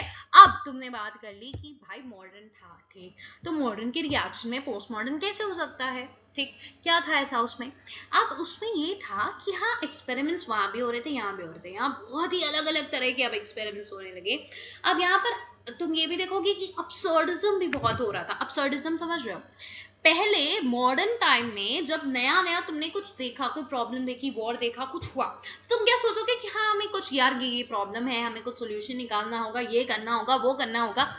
धीरे धीरे क्या हो रहा था पोस्ट मॉडर्न में कि आप होता है ना, एक टेंशन से परेशान होते होते होते होते यू आर लाइक भाई we are done with this, और अब हम सिर्फ प्रॉब्लम की बात कर रहे थे और इतना ज्यादा वो नहीं ले रहे थे. We were experimenting by and we were talking about anything. उसी को absurd literature हो रहा है कि Waiting for Godot Samuel Beckett का बहुत इंपॉर्टेंट वर्क है ऐसा कि पता ही नहीं है, वो दोनों बंदे वेट कर रहे हैं, पता नहीं किसका वेट कर रहे हैं, नहीं जानते. ठीक है, कोई आएगा होता है ना कि आप नहीं समझ पा रहे, कोई आएगा माई लाइफ को बदल देगा, चेंज कर देगा, नहीं पता. और आखिरी तक तुम सोचते हो कि कोई सोल्यूशन मिलता है, कोई सोल्यूशन नहीं मिलता ना. Absurd literature. अब ये कहने की बात है कि एब्सर्ड लिटरेचर में सब कुछ एब्सर्ड है, कुछ समझ ही नहीं आ रहा है, पर बात रियलिटी ये है कि एब्सर्ड लिटरेचर एक्चुअल में तुम्हें दिखा रही है कि उस वक्त का टाइम कैसा था, कैसे सब फ्रैगमेंटेड था. तो ऐसे ही वर्क लिखा जा रहा है, फ्रैगमेंटेड वर्क है, सोल्यूशन नहीं ढूंढ रहे हैं हमें, नहीं मतलब है सोल्यूशन से, हम एक्सपेरिमेंट्स कर रहे हैं, अलग अलग तरह की चीजें लिख रहे हैं. हाइब्रिडिटी हो रही है. हाइब्रिडिटी क्या है? जब मैंने बताया ना, आप जगह जगह कब्जा कर रहे हो, साथ से धीरे धीरे धीरे धीरे करते हैं, अब आप बहुत जगह कब्जा ऑलरेडी कर चुके हो. सो दो तरह के कल्चर्स के वर्क कंबाइन होके लिखे जा रहे हैं, अलग अलग चीज के लिटरेचर जॉनरा को मिक्स करके लिखा जा रहा है, कुछ मिक्स करके बन रहा है भाई. ये सब चीजें होने लगी थी. ओके, जो मार्जिनल वॉइसेस हैं वो उठने लगी थी. आपने किसी को कैप्चर कर रखा है, जो मार्जिनल लोग हैं, आपने देखा है ना कि ब्लैक्स ने बहुत से रेवोल्यूशन किए, तो वो सब आ रहा था. फिर इसमें एक बहुत इंपॉर्टेंट जो आपको दिखेगा, कन्फेशनल पोएट्री. कन्फेशनल पोएट्री क्या होती है मैम? ये होता है जब आप अपनी जो भी आपने गलती की, आप उसको कन्फेस कर रहे हो. पहले अपनी गलती पे कन्फेस करने के लिए तुम्हें पता है कि क्या दिया जाता था, लोगों को इंडल्जेंसेस बांटी जाती थी चर्च के द्वारा. ठीक है, तो फिर बाद में ये हुआ कि भाई चर्च के लोग या प्रीस्ट कौन होते हैं हमारे और गॉड के बीच के कनेक्शंस को बताने वाले, राइट? क्योंकि वो एक अलग ही वे में जा रहे थे, वो अलग वे में दिखा रहे थे. चर्च करप्ट हो गया था, गलत प्रैक्टिसेस फॉलो करा था. ये पहले की टाइम की बात हो रही है, अभी की नहीं. ठीक है, पोस्ट मॉडर्न की नहीं. ठीक है, तो धीरे धीरे करके ये हटता गया. तो अब अगर किसी को कन्फेस करना है तो कैसे करेगा? वो कन्फेशनल पोएट्री लिख के कर रहा था. जैसे कमला दास जो है, तुम्हारी कन्फेशनल पोएट्री जब भी तुम्हारे सामने आए, ऐसे क्लिक कर जाना चाहिए माइंड में, कमला दास. क्या कर जाना चाहिए? कमला दास. क्योंकि शी वॉज लाइक कि उनकी यंग एज में शादी हो गई. ठीक है, and she was not happy in her marriage. वो उस पर माई ग्रैंड मदर तुम्हारे कोर्स में भी है. ठीक है, एन इंट्रोडक्शन बाय कमला दास है एक, और एक माई ग्रैंड मदर भी है. सो उसमें तुम्हें देखने को मिलेगा कि कैसे उनकी ग्रैंड मदर बहुत प्यार करती थी. अब जहाँ वो रह रही है वहाँ उन्हें वो प्यार नहीं मिल रहा है, वो लव, वो रिस्पेक्ट नहीं मिल रही है, फिजिकली इमोशनली किसी भी वे में वो नहीं मिल रही है. ठीक है, तो उन्हें दर दर भटक कर वो प्यार ढूंढना पड़ता है. She is talking about her extra marital affair. और तुम देखो कोई क्या फेमिन उस वक्त पर ये बात कर सकती थी? नहीं. तो इट इज लाइक वो डायरेक्ट ये जो बात आप रख रहे हो, that is called as confessional poetry. अपनी चीज को कन्फेस कर रहे हो. उन्होंने इस्लाम में कन्वर्ट किया था because she felt in love with man, और वो थोड़ा पॉलिटिकल था, एंड उस बंदे ने देन काइंड ऑफ डिच्ड हर. सो ये हुआ कि उसने कहा कि हाँ तुम कन्वर्ट कर लो इस्लाम में and then I will marry you, but नहीं की उसने. ठीक है, सो इट इज लाइक कि उन्होंने ये बात कन्फेस भी की, और उन्होंने ये कहा कि आपको अपना रिलीजन नहीं कन्वर्ट करना चाहिए किसी और के लिए. ये चीजें थी. सो शी एक्चुअली, उन्होंने एक्शन में आकर हर एक बात आपके सामने रखी है, कन्फेस की है. इतना ज्यादा मतलब तुम देख रहे हो कि गट्स वी शुड से, या फिर कह सकते हो कि हाँ हिम्मत है, रख पा रहे हैं. Okay, so that is what was going on at that time. और डिजिटल और स्पोकन वर्ड्स पोएट्री धीरे धीरे करके पोस्ट मॉडर्न के बाद की अब हम बात कर रहे हैं. ठीक है, ये जो बात है जहाँ डिजिटल सुन लीजिए अपने टाइम को याद कर लीजिए. सो that is like contemporary poetry. Contemporary मतलब क्या होता है? जो इस वक्त चल रहा है, जो प्रेजेंट में चल रहा है. ठीक है, सो प्रेजेंट में क्या चल रहा है तुम्हें पता है, डिजिटल वर्ल्ड चल रहा है, स्पोकन वर्ड पोएट्री चल रही है, बहुत सारे पॉडकास्ट भी तुम्हें देखने को मिलते होंगे. ये सब चल रहा है इंस्टाग्राम पे. पोएट्स जैसे कि रूपी कौर ने लिखे हुए हैं मिल्क एंड हनी वर्क, अपना पोएट्री अपनी. ठीक है, तो बहुत सारे आप पोएट्स को जानते होंगे जो इंस्टाग्राम पे पोस्ट कर रहे होंगे, यूट्यूब पे पोस्ट कर रहे होंगे. ठीक है, even I am writing some of my poems and got publish as a coauthor. ठीक है, तो ये है कि जो ऑथर्स अब के टाइम में लिख रहे हैं वो सिर्फ और सिर्फ बुक्स तो बहुत लिखी जा रही है, बहुत ज्यादा. ओके। बट डिजिटल पोइट्री भी तुम्हें बहुत ज्यादा अब देखने को मिलती है, लोग एज रील्स भी अपनी पोइट्री डाल रहे हैं, एज शॉर्ट्स डाल रहे हैं, they are getting while, they are getting money through it. तो ये क्या है, एक अलग ही टाइप का वो स्टार्ट हो गया है, जिसमें आज के जमाने में becoming an poet, obviously establish poet बनना में हमेशा ही it's not that easy at all, लेकिन हाँ अपनी बात को रखना, एक्सप्रेस करना has become a bit easier than the for time for the poets, for the writers, for every common man actually. ठीक है, सो मुझे लगता है कि तुम्हें ये बिल्कुल अच्छे से अभी तक बेस जो था क्लियर हो गया है, जो चीज़ें नोट डाउन करनी है या दोबारा सुनना है, समझना है, क्योंकि आपके बेस के लिए जो इंपॉर्टेंट कीवर्ड्स हैं बहुत इंपॉर्टेंट है, उनको दोबारा देखना। ठीक है, अब फॉर्म्स ऑफ पोइट्री देख लेते हैं। लिरिक थी, लिरिक मैंने बताया ना छोटी सी होती थी, इमोशनल होती थी, म्यूजिकल होती थी, कभी कभी लायर से गाया जाता था, यूजुअली इसीलिए फेमस हुआ था, फिर धीरे धीरे बिना लायर के भी गाने लगे। सोनेट 14 लाइन की पोएम है और पेट्रार्कन सोनेट से शुरुआत हुई है। ठीक है, शुरुआत हुई है इटालियन सोनेट्स या पेट्रार्कन सोनेट, और शेक्सपियरियन की मैंने तुम्हें बताई थी ना, इंग्लिश सोनेट्स होती है, देखो लिखा हुआ है ड्रामेटिक मोनोलॉग। अब इन दोनों की, इटालियन सोनेट और शेक्सपियरियन सोनेट की जो भी राइमिंग स्कीम होती है वो तुम्हारे क्वेश्चंस में पूछी जाती है, तो वो भी हम आगे की वीडियोस में डिस्कस करेंगे, और जब पढ़ रहे होंगे तब भी डिस्कस करेंगे इसके बारे में, जो हमें अलग से पढ़ेंगे।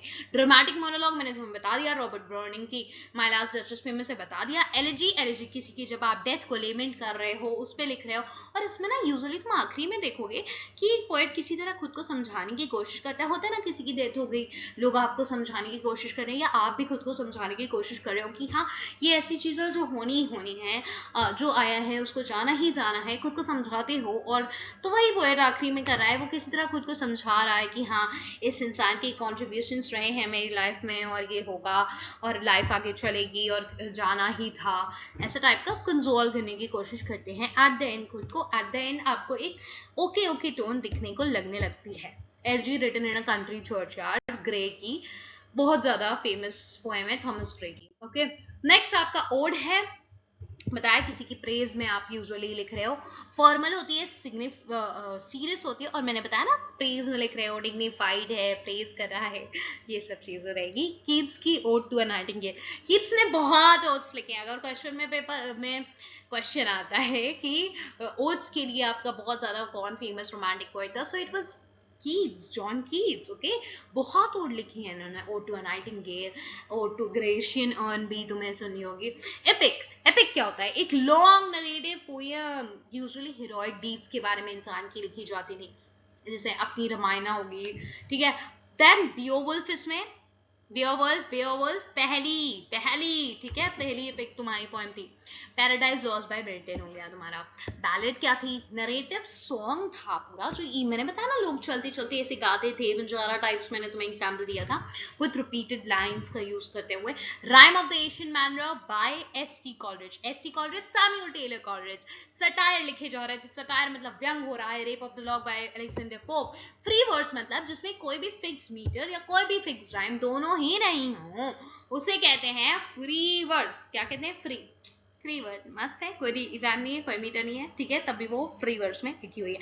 फ्री वर्स तुम्हें आज के टाइम पे, कंटेम्प्रेरी टाइम पे बहुत देखने को मिलेगा। वॉल्ट विटमैन की लीव्स ऑफ ग्रे। ठीक है, ओके, तो अब ये बताओ, ये जो डिवाइसेस हैं पोएट्री में वो क्या होती हैं? इनको तुम कह सकते हो कि फिगर ऑफ स्पीचेस भी हैं, या डिवाइसेस हैं पोएट्री की। तो दे आर की आपने हिंदी में सुना होगा अलंकार, मतलब तुम्हारी पोएट्री को खूबसूरत बनाने के लिए कुछ चीजों का यूज किया जाता है। सिंपली बोल देना मजा नहीं आती उतनी, थोड़ा सा एक टच देता है। ये गहना क्या करता है, आपकी जो सिंपल ड्रेस है उस पर, अभी मैं आप ड्रेस पे गहना पहन ले, मान लीजिए I am just wearing simply, and then मैं इसमें वॉच लगा लेती हूँ, थोड़ा सा हल्का सा इयरिंग पहन लेते हैं, तो क्या करेगा ये, थोड़ा सा और उसको निखार देगा। तो ऐसे ही आपकी पोएट्री को निखारने के लिए है हमारे पास फिगर ऑफ स्पीचेस। ठीक है, तो मेटाफर क्या काम कर रहा है, डायरेक्ट कंपैरिजन कर रहा है एज और लाइक को बिना यूज किए हुए। सिमिली क्या कर रहा है, एज और लाइक के साथ एकदम कंपैरिजन कर रहा है। ठीक है, you're looking like a Cinderella, ऐसा मैंने बोला, तो ये क्या, किसका एग्जाम्पल हो गया, ये एग्जाम्पल हो गया सिमिली का। ठीक है, ओके, ना एलिट्रेशन क्या है तुम्हारा, जब इनिशियल के कॉन्सोनेंट साउंड्स, याद रखना साउंड होता है, ये नहीं कि A-E-I-O-U लिखा है तो वो वॉवेल होगा, ये नहीं कि इनके अलावा जितने भी शब्द हैं वो कॉन्सोनेंट्स हैं तो बस वो लिखे हैं तो हमने मान लिया ये एलिट्रेशन, ना ना, एल्ट्रेशन होता है कॉन्सोनेंट साउंड्स का रिपीटिशन, और वो भी इनिशियल लेटर्स में। समझ रहे हो? साउंड्स का मतलब हो गया अ, ई, ये निकल रहा है जब तुम बोल रहे हो। बहुत सारी पोएम्स आने वाली हैं आगे चैनल पे, और ऑलरेडी हैं भी, मैंने कवर कर रखी हैं काफी पोएम्स जिसमें ये सब मैंने बताया है कि हाँ यहाँ एल्ट्रेशन यूज हुआ है, यहाँ ये यूज कॉन्सोनेंस एसोनेंस यूज हुआ है, तो वो देखो, है ना। और आगे भी देखोगे, आगे की पोएम्स में भी काफी मिलेंगी हमें, हम हर जगह अंडरलाइन कर करके सीखेंगे कि इस पोएम में कौन सा फिगर ऑफ स्पीच है। मैं तुमसे पूछूंगी, तुम बताना, बहुत मजा आएगी ये सब करने में। Okay, then repetition of vowel sound जब हो रहा है तब क्या होगा? एसोनेंस होगा। एल्ट्रेशन, एसोनेंस और कॉन्सोनेंस। कॉन्सोनेंस क्या होता है? कॉन्सोनेंट होता है, लिखा नहीं है, मैं बता देती हूँ। कॉन्सोनेंस होता है जब कांस्टेंट साउंड्स, कांस्टेंट के साउंड का जब तुम रेपिटेशन कर रहे हो, कॉन्सोनेंट साउंड्स का जब रेपिटेशन कर रहे हो तब होता है तुम्हारा कॉन्सोनेंस। लेकिन वो इनिशियल लेटर्स में नहीं होता है, वो बीच में या आखिरी में होता है। ठीक है, जब इनिशियल लेटर्स में क्या हो जाएगा? तो एल्ट्रेशन हो जाएगा। कंफ्यूजन दूर हुई? एल्ट्रेशन कब है? जब इनिशियल के उसमें आ रहा है। ठीक है, स्टार्ट में एकदम हर वर्ड के स्टार्ट में जब वर्ड्स कॉन्सोनेंट्स के कॉन्सोनेंट साउंड सुनाई दे रहा है तो वो क्या हो जाएगा? वो एल्ट्रेशन हो जाएगा। लेकिन बीच में, मिडिल में या एंड में दिख रहा है तो वो क्या हो जाएगा? कॉन्सोनेंस हो जाएगा। और अगर तुम्हें वोवेल साउंड्स दिख रहे हैं तो वो क्या होते हैं? रिपीटिशन वोवेल साउंड्स का हो रहा है तो दैट इज एसोनेंस। बिल्कुल क्लियर? यस। नाउ इन तीनों में कंफ्यूजन नहीं होनी चाहिए। ठीक है, इमेजरी क्या होती है? Visual, auditory, tactile. टेक्टाइल क्या होता है पता है? जिससे तुम टच कर सकते हो, टचिंग इमेजरी। मैंने तुम्हें समझाया था अभी जॉन कीट्स के एक पोएम का कि चल रहे हैं फ्लावर्स को कैसे नीचे आ रहा है पैरों के, तो कैसे टच से पता चल रहा है, अंधेरा है तभी पता चल रहा है। मैंने बताया था ना, इमेजरी के थ्रू यूज करेंगे, वही चीज लिखी है। ठीक है, विजुअल इमेजरी हो सकती है कि हाँ आंखों से कुछ ऐसा दृश्य बन जाए, ऐसा कुछ लिखा है पोएट ने कि तुम्हारी यूजुअली तुमने देखा है यार, ये तो बहुत यूज होता है कि हाँ बादलों का जिक्र या फिर तुम्हारी स्काई का जिक्र, मौसम का जिक्र, ऐसे होगा कि तुम्हारे सामने पूरी इमेज बन के आ जाएगी। ठीक, that is imagery, visual imagery. Auditory imagery कि हाँ एकदम थर्ड सा साउंड आया, ऐसा मैंने लिखा है कि she went and close the door with a third sound. क्या हो गया? ऑडिटरी हो गया, ऑडिट सुनाई दिया तुम्हें ये, और तुम्हारे सामने एक इमेज बन के भी आ गई। ठीक है, समझ में आ रहा है? और फिर टेक्टाइल टच वाला मैंने तुम्हें समझा दिया, टच वाला बिल्कुल बढ़िया से समझ आ गया होगा। इंजाममेंट क्या होता है ये समझो। जब कॉन्टिन्यूएशन एक सेंटेंस में होता है बिना लाइन ब्रेक के, मतलब मैं कोई लाइन बोल रही हूँ, मान लो Sania is a very smart girl, ये है। ठीक है, खुद की तारीफ हो गई। Sania is a very smart girl, ये पूरी एक लाइन है। पोइट्री में जब ये लाइन ऐसे लिखी जाएगी, सानिया इज अ और वेरी स्मार्ट गर्ल, मैं नीचे से स्टार्ट कर दूं, तो ये क्या हो गया? ये सेंटेंस मेरा कंप्लीट नहीं हुआ, मैंने फुल स्टॉप नहीं लगाया, मैंने कॉमा नहीं लगाया, मैंने सेमीकोलन नहीं लगाया, कुछ नहीं हुआ, और मैंने सेंटेंस को कंप्लीट भी नहीं किया, लाइन ब्रेक नहीं हुई, मैंने अपने सेम सेंटेंस को नीचे कंटिन्यू किया, मैंने अपने सेम आइडिया को नीचे भी कंटिन्यू किया, दैट इज कॉल्ड एज इंजाममेंट। जब सेम लाइन में कंप्लीट ना होकर वो डिफरेंट लाइन्स में कंप्लीट हो रही हो, सेम चीज, सेम आइडिया, सेम बात नीचे तक चल रही है, वो कंप्लीट नहीं हुई है, दैट इज इंजाममेंट। रिफ्रेन क्या होता है? रिपीटिशन किसी भी लाइन या फ्रेज का। कोई कहीं कहीं कुछ लाइंस होती हैं, आपने यूजुअली देखा होगा लोग सेम लाइन को बार बार रिपीट करें, that is what? Refrain. Poem में होता है ना कि एक ही कोई टाइटल मान लिया, वो टाइटल तुम्हें अडेंट बार बार रिपीट होता हुआ दिखेगा, that is refrain. Okay, now caesura क्या है? सिजूरा है जब एक पॉज हो in the middle of a line. क्या हो? एक पॉज हो, जब भी पॉज हो मिडल ऑफ अ लाइन में। अब ये पॉज दिया क्यों जाता है? कि हाँ बोलते हैं ना कुछ, अब मैं एक कोई गाना है मान लीजिए, मैं फटाफट गाती जाऊं, या पोएट्री पट पट पट गाती जाऊं, बोलती जाऊं फटाफट, अच्छा लगेगा? नहीं, मैं थोड़ा पॉज लूंगी, थोड़ा आराम से बोलूंगी। ठीक है, तो तुम्हें क्या आ रहा है? तुम्हें you will be able to feel that poetry. ठीक है, तो इसलिए यूज होता है हमारा सिजूरा। अगेन ओनोमाटोपिया। ओनोमाटोपिया बहुत सिंपल है। ओनोमाटोपिया, इसके सामने मैंने इमेज भी बना रखी आवाज की। ठीक है, सुन रहे हो? थर्ड साउंड जो है ये इसी का एग्जाम्पल है।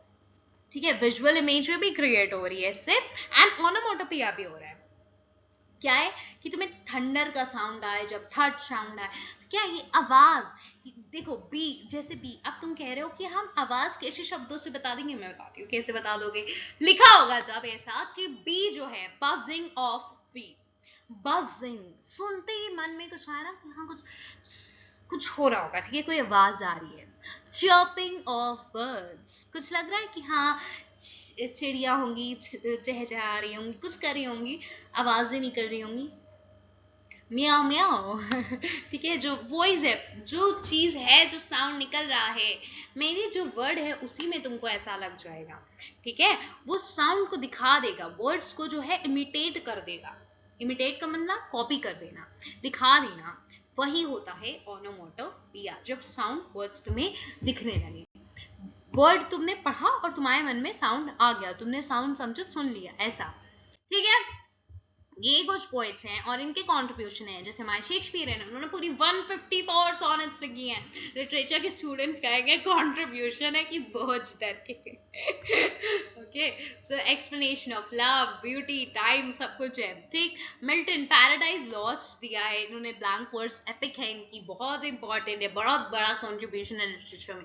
डन का मेटाफिजिकल पोएट्री, फार फार स्ट्रेच कंसीट्स का यूज किया है। कंसीट्स क्या होता है, जब मेटाफर एकदम दूर चला जाता है, metaphor left the chat, okay, ठीक है, ऐसा टाइप का मेटाफर काफी ज्यादा स्ट्रेच हो जाता है, दैट इज मेटाफर। अच्छा, सिमिली का स्ट्रेच क्यों नहीं होता है, फार स्ट्रेच मेटाफर क्यों है, कंसीट, फार स्ट्रेच सिमिली क्यों नहीं है, क्योंकि सिमिली में यूजुअली तुम सिंपल और बड़ा सिमिलर दिखने वाली चीजों का कंपैरिजन कर रहे हो, लेकिन मेटाफर में तुम अलग चीजों का कंपैरिजन कर रहे होते हो, कभी कभी यूजुअली अनलाइक शिप को कैमल को बोल दिया है ना, कंपेयर कर दिया किसी इंसान से, ऐसा कुछ, ठीक है, कि अलग हैं दोनों और मैंने कंपेयर कर दिया। अब फार स्ट्रेच मेटाफर हो जाएगा कि अनलाइक चीजों को बहुत ही दूरी से एकदम कनेक्ट कर दिया, जिसका कोई सर पाँव नहीं है, कह सकते हो, है ना, ठीक है, ओके। वर्ड्स पोप की तुम्हें पता है, हीरोइक कपलेट्स बहुत अच्छी, सटायरिकल, मैंने बोला ना, पोप का नाम सुना, ट्राइडेंट का नाम सुना, सटायर याद आना जाना चाहिए।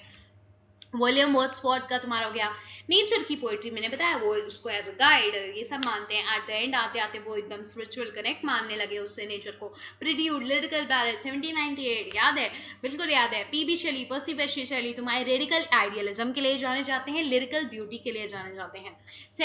कीट्स की सेंसुअस इमेजरी, जब भी बात आए सेंस की, पांचों सेंसेस को तुम्हारी जगा देता है। जॉन कीट्स रोमांटिक पोएट्री के, ठीक है, ओट्स उन्होंने लिखे हैं, जॉन कीट्स, है ना, ओटो नाइटिंगेल, ओटो ग्रेशियन, और ओट्स कमेंट करो पूरा, ठीक है। टेनिसन, अल्फ्रेड लॉर्ड टेनिसन हैं तुम्हारे, लॉरेटे हैं, पोएट लॉरेट भी रहे हैं, ठीक है। इन मेमोरियम में लिखा है फॉर होम, अपने दोस्त के लिए, एच आर्थर हेनरी हालम, ठीक है। The Charge of the Light Brigade. Then Browning कौन है, रॉबर्ट ब्राउनिंग है, किसके लिए फेमस है बताओ, रोमांटिक, ड्रामेटिक मोनोलॉग्स के लिए, ठीक है, अभी बताया था। साइकोलॉजिकल डेप्थ में एकदम घुसते हैं, जब तुम्हारे दिमाग के अंदर घुस गया समझो। इलियट, टीएस इलियट हैं तुम्हारे, ठीक है। मॉडर्निज्म के लिए द वेस्टलैंड बहुत फेमस है, ठीक है। Love song of J Prufrock लिखा है खाली, इसका मतलब love song of J Alfred Prufrock है पूरा, ये हमारे कोर्स में भी है, पढ़ेंगे आगे। वॉल्ट विटमैन है तुम्हारे फ्री वर्ड्स के लिए, लीव्स ऑफ ग्रास के लिए फेमस हैं, ठीक है। इन्होंने अपने जब एनर्जी भी बहुत बढ़िया से लिखी हुई है। हेने हो गए, in Irish identity, rural life, myth, इस सब के बारे में इन्होंने बहुत लिखा है। सो ये सब इन लोग के कॉन्ट्रीब्यूशन रहे हैं और इम्पोर्टेंट पोएट्स हैं। ना पोएट्री एंड मूवमेंट्स जो भी हमारी बहुत ज्यादा इंपॉर्टेंट है, उनको देखते हैं। क्लासिकल स्कूल जो है वो किसकी बात कर रहा था, ऑब्वियसली क्लासिक मतलब एकदम स्टार्ट समझ लो, क्लासिक, ठीक है, दैट इज हार्मनी, क्लियरिटी थी उनके में, गाना गा रहे हैं, हार्मनी है, क्लियरिटी है चीजों में, और वही क्लियरिटी पोस्ट मॉडर्निज्म आते आते छूमंतर बाबा गायब, ओके। रोमांटिसिज्म में क्या है, इमोशन है, नेचर है, फ्रीडम की बात हो रही है कि हम कोई राइम कोई मीटर कुछ नहीं फॉलो करने वाले हैं, जो मन में आएगा वो लिखेंगे, कॉमन मैन की लैंग्वेज में लिखने वाले हैं। मॉडर्निज्म क्या है, सब कुछ वॉर हो चुका है, डिसइल्यूजमेंट हो गया है, हमें समझ नहीं आ रहा है, फ्रैगमेंटेड माइंड है, ठीक है, कुछ भी लिख रहे हैं। इमेजिज्म क्या होता है, इमेजिज्म वो होता है जहां क्लियर शार्प लैंग्वेज का यूज किया जाता है। इजरा पाउंड ने बहुत बढ़िया लिखा है इमेजिज्म। इमेजिज्म का मतलब ये था, फाउंडेशन ये थी उसकी कि भाई हम बहुत कम से कम शब्दों में, बिना किसी, उसमें बहुत से छोटे कुछ रूल्स दिए गए थे कि भाई मैं कोई बार बार चीजों को रिपीट नहीं करूंगा, पहला रूल। दूसरा रूल ये भी हो गया तुम्हारा कि हम ना इसमें बहुत ज्यादा फिगर ऑफ स्पीचेस नहीं डाल रहे होंगे और बहुत ज्यादा जार्गन्स का यूज नहीं कर रहे होंगे। जार्गन्स मतलब बाहर जाके सुंदर वर्ड्स का नहीं यूज कर रहे हैं कि हाँ मेरी नॉलेज दिख रही है तुम्हें उससे, नहीं, बहुत सिंपल, बहुत कम लाइंस में मैं लिख रही होंगी। इजरा पाउंड इन लोगों ने इतनी छोटी पोएम लिखी भाई, 2 लाइन की पोएम, ठीक है। सो दैट इज 2 लाइन की पोएम पढ़ के, 3 लाइन की, 4 लाइन की पोएम पढ़ के, 4 लाइन की पोएम पढ़ के तुम्हें सब समझ में आ जाना है। बहुत कुछ, ये तुम्हें सीजन के बारे में बता देगा, कौन सा चल रहा है, किसके बारे में बात हो रही है बता देगा, कुछ क्रिटिक भी कर दे, सब कुछ कर लेगा ये 4 लाइन में, 2 लाइन में। ये मास्टरी होती है भाई वर्ड्स की, ऐसे वर्ड्स यूज करना, और ऐसे वर्ड्स भी नहीं जो समझना है, सिंपल इजी वर्ड्स। ओके, सो ये थी हमारी इमेजिज्म, जिसमें बस तुमने पोइट्री पढ़ी, किसी एक चीज की इमेज आ गई। अब यूजुअली जब तुम्हें इतनी छोटी पोएम लिखनी है तो तुम बहुत चीजों के बारे में बात नहीं कर रहे होगे कि हाँ 3 4 5 चीजों के बारे में एक ही पोएम में बात कर ले, नहीं, यूजुअली ये एक के लिए ही लिखी जाती, किसी एक चीज उठाए, मान लीजिए मैंने ऑब्जेक्ट उठाया, फोन उठाया, मैंने इसके बारे में लिख डाली पोएट्री, ठीक है, दैट इज, और बहुत से कम सिंपल शब्दों में लिख डाली, इमेज क्रिएट हो गई, जिसने पढ़ी उसके माइंड में, बिल्कुल ठीक है, बहुत कुछ समझ में आ गया, मौसम क्या है, चीजें क्या चल रही हैं, सब समझ में आ गया। सिंबोलिज्म, जब कोई एक सिंबल यूज होता है, अब ये सिर्फ पोइट्री में नहीं देखोगे तुम, हाँ, बहुत जगह देखोगे, ठीक है, जैसे तुम्हारा द हेरी एप था, उसमें केज का यूज किया गया है एज अ सिंबल, गोरिल्ला का यूज किया गया है, बहुत सी चीजों का, स्टील कंपनी है तुम्हारी, ठीक है, बहुत सी चीजें, सेटअप जैसा रखा गया है, वो अपने आप में सिंबल है, ठीक है। तो एक सिंबल होता है कि हम एक सिंबल के थ्रू बहुत चीजें कन्वे कर रहे हैं। तुम कहीं भी केज देख रहे हो, क्या समझ रहे हो कि हाँ फ्रीडम नहीं होगी, लॉक्ड होगा, इंसान अपने मन से या फिजिकली लॉक्ड होगा, उस कैप्चर कर रखा होगा, वो फ्री नहीं होगा टू डू एवरीथिंग। केज का मतलब ये सिर्फ नहीं है कि तुम अंदर बंद हो, ठीक है, वो एक डीपर मीनिंग दे रहा है। तो एक सिंबल, जब छोटा सा कोई भी सिंबल, प्रिजन हो गया, स्टील हो गया, कुछ भी हो गया, वो तुम्हारे बड़ी चीज को, डीपर मीनिंग को दिखा रहा है, और एक ही सिंबल इतना कुछ कन्वे कर रहा है। और पोइट्रीज में वो किसी चीज को कन्वे करता है, नॉवेल्स और नॉन में तो वो पूरा चलता है, ठीक है, एक सिंबल का यूज पूरे पोएम में चल रहा है, पूरी नॉवल में चल रहा है, ऐसा भी रहता है, ठीक है। सो ये होता है सिंबल। कन्फेशनल पोइट्री बता दिया, कमला दास बहुत ज्यादा इंपॉर्टेंट मानी जाती हैं हमारी कन्फेशनल पोइट्री में, जो अपने पर्सनल इमोशनल को, अपनी चीजों को, अपनी लाइफ में जो चल रहा है उसको कन्फेस कर दें, तुम्हारे सामने दमा के रिवील कर दे, बता दिया, सच सीक्रेट गाय सब खोल के रख दिया, ठीक है, जो है सब सामने। ओके, पैस्टोरल पोइट्री बहुत इंपॉर्टेंट, नहीं बताई ना अभी तक। पैस्टोरल समझ लो, जब हम कोई रूरल लाइफ के बारे में लिख रहे हैं, उसको आइडियलाइज कर रहे हैं, उसको बढ़ा चढ़ा है, उसके बारे में सारी उसकी ब्यूटी के बारे में बता रहे हैं, या हमारी सेटिंग रूरल है, that is pastoral poetry. Rural मतलब गांव, विलेज की एरियाज, वहाँ के नेचर के बारे में ये सब चीजें बात हो रही है, वहां हो जाएगा, क्या हो जाएगा, पैस्टोरल पोइट्री हो जाएगी। पोस्ट कॉलोनियल पोइट्री, अब कॉलोनिज्म क्या था, जब हमारे ऊपर किसी ने कब्जा कर रखा है, डिफरेंट डिफरेंट कंट्रीज को किसी ने कब्जा कर रखा है, मान लीजिए जब ब्रिटिश रूल कर रहे थे, दैट वाज वो कॉलोनियल पीरियड था। जब वो हमें छोड़ के चले गए, तब जो राइटिंग्स लिखी जा रही थी कि फ्रीडम के लिए, सब के लिए, वो राइटिंग्स क्या कहलाती हैं, पोस्ट कॉलोनियल। एंड हम जस्ट कैप्चर में नहीं थे, बहुत सारे लोग कैप्चर में थे, राइट। सो बहुत सारी कंट्रीज के पोस्ट कॉलोनियल वर्क्स तुमको मिलने वाले हैं। तो पोस्ट कॉलोनियल पोइट्री में क्या बात होगी, हम अपनी आइडेंटिटी जो भूल चुके थे जब हमने किसी ने कैप्चर कर लिया था, अब हम किसके बारे में बात करेंगे, अब हम अपनी आइडेंटिटी को वापस लाने की कोशिश करेंगे, अपने कल्चर के बारे में बात करेंगे, जो चीजें हमारी खुद की थी उन्हें रिवाइव करने की कोशिश कर रहे होंगे, ठीक है। हाइब्रिडिटी क्यों आ जाएगी, हाइब्रिडिटी क्यों आ जाएगी बताओ, दो चीजों का, दो कल्चर का जो क्यों मिक्सअप हो जाएगा, बताओ, हाइब्रिडिटी क्या है, दो चीजों का मिक्सर हो रहा है, क्यों हो जाएगा, क्योंकि हमारे पर कोई रूल करके गया है, उसने कुछ छाप छोड़ी होगी, भाई तुम्हारे सामने कोई सालों से रूल कर रहा है, अब तुम समझ लो, तुम गए हो, तुम हो कि कोई भी तुम्हारे घर में आके सालों से रह रहा है, तुम उसके बारे में कुछ जानोगे, सीखोगे, कुछ उसकी आदतें तुम्हें पढ़ेंगी, कुछ तुम्हारी आदतें उसको पढ़ जाएंगी ना।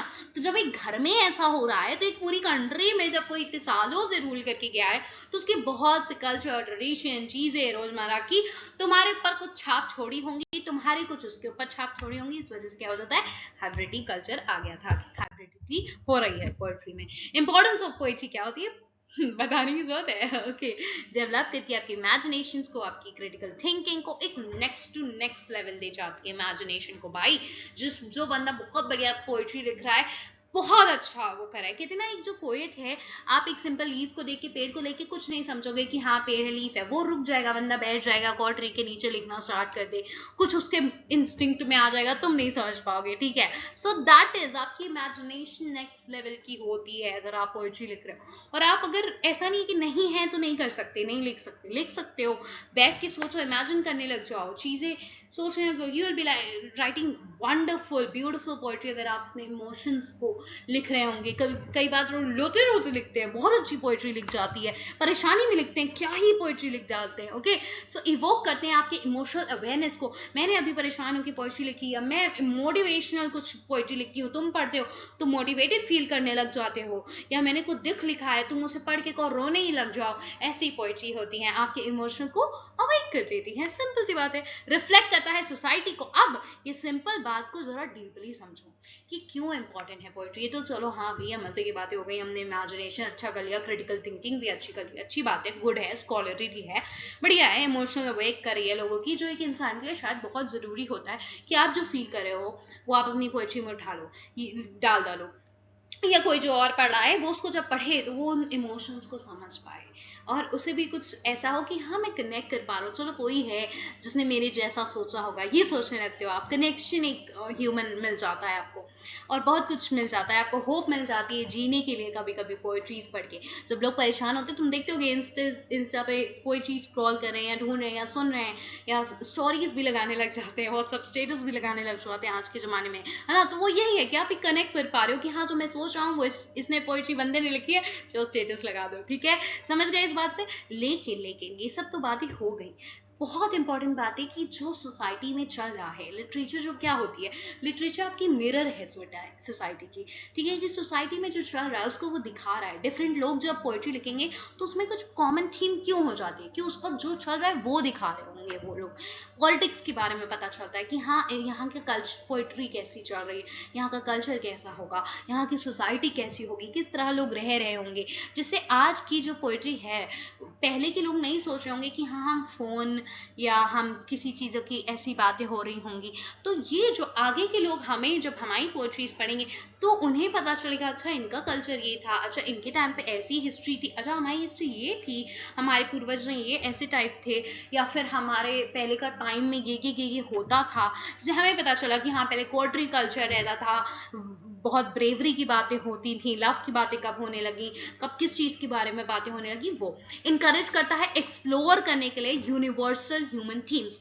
यूनिवर्सल ह्यूमन थीम्स क्यों बोली गई हैं, क्योंकि इंसान जो फील कर रहा है, जो परेशानियां हैं, तुम देखोगे अगर तुम्हें जेंडर की प्रॉब्लम यहाँ पर दिख रही है, थर्ड जो प्रॉब्लम है, जो थर्ड हमारा सेक्स है उसको अगर जो भी प्रॉब्लम हो रही है, या किसी डिसेबिलिटी प्रॉब्लम्स, हम आजकल डिसेबिलिटी स्टडीज पढ़ने लगते हैं, तो लिटरेचर में तुमने ये चीज देखी है, ये चीज रियलिटी भी है कि ह्यूमन के जो इमोशंस होते हैं वो कहीं ना कहीं यूनिवर्सल हैं।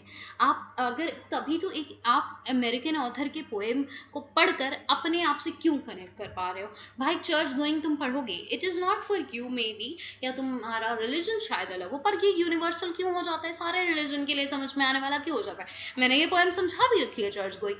तो इसमें सिर्फ चर्च गोइंग का मतलब ये नहीं कि तुम चर्च को लेके ही समझोगे, तुम समझो कि तुम्हारा मंदिर होता, तुम्हारा मस्जिद होता, तब भी तो यही होती है। बात तो ये हो रही है ना कि हाँ एक डिवाइन है, उससे कनेक्शन लोग क्यों लूज कर रहे हैं, और उसमें आखिरी में कैसे बताया गया है कि क्यों आखिर हम भगवान को पूछते रहेंगे।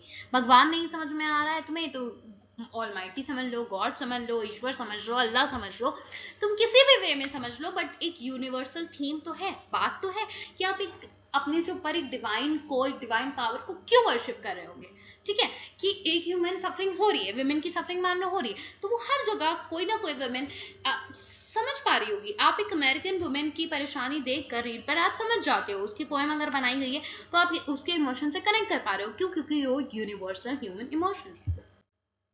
ओके इसका कंक्लूजन जान लेते हैं। बहुत अच्छे से हमने अपना बेस क्लियर किया है, सब कुछ बहुत चीजें समझ में आ गई, आगे बहुत हेल्पफुल रहने वाली है ये वीडियो। तुम जब आगे की पोएम्स पढ़ोगे तुम्हें समझ में आएगा कि मुझे पोएट्री एकदम अच्छे से समझ में आ गई है, क्या होता है डिवाइसेस, क्या होती है कैरेक्टरिस्टिक, क्यों इंपॉर्टेंट है बाई पोएट्री। तुम जिस चीज को पढ़ने जा रहे हो, तुम लिटरेचर को पढ़ने जा रहे हो, तुम पोएट्री को पढ़ने जा रहे हो, क्यों पढ़ रहे हो, है ना, जब पता ही नहीं कि इसकी इंपॉर्टेंस क्या है, क्यों पढ़ना जरूरी है। ठीक है, क्योंकि जब तुम और क्यों लिखना भी जरूरी है, if you want to be a great poet of course लिखो यार, क्योंकि आप अपने इमोशंस को लिख पा रहे होगे। जब कोई नहीं है बात करने के लिए, कोई नहीं है बताने के लिए, पोइट्री लिख डालिए। ओके, जब इमोशनल है बहुत ज़्यादा, किसी इंसान की आपको नहीं ज़रूरत पड़ रही होगी लिखने के लिए, आप सॉलिट्यूड को एंजॉय करने लग रहे हो, अकेलापन लोनलीनेस से सॉलिट्यूड में बदल जाएगा, ठीक है। सो और आप अपने थ्रू अपने कल्चर को, अपने टाइम को, अपने इमोशंस को एक यूनिवर्सल अपील दे रहे होंगे, लोग उसको पढ़ रहे होंगे, बहुत लोग उससे मोटिवेट हो रहे होंगे, लोगों की लाइव्स बदल रही होंगी। बहुत इंपॉर्टेंट है पोइट्री से। कंक्लूजन ये है, ये सेंस ऑफ लिटरेचर है, मतलब रिच है मीनिंग में, फॉर्म में, ब्यूटी में, ठीक है। ब्यूटी के लिए हम बहुत सी डिवाइसेस का यूज करते हैं, ये टाइमलेस आर्ट फॉर्म है, ये इवॉल्व हो रही है। क्या पोइट्री इवॉल्विंग नहीं है? हमने देखा कितने टाइम से बदलती आ रही है।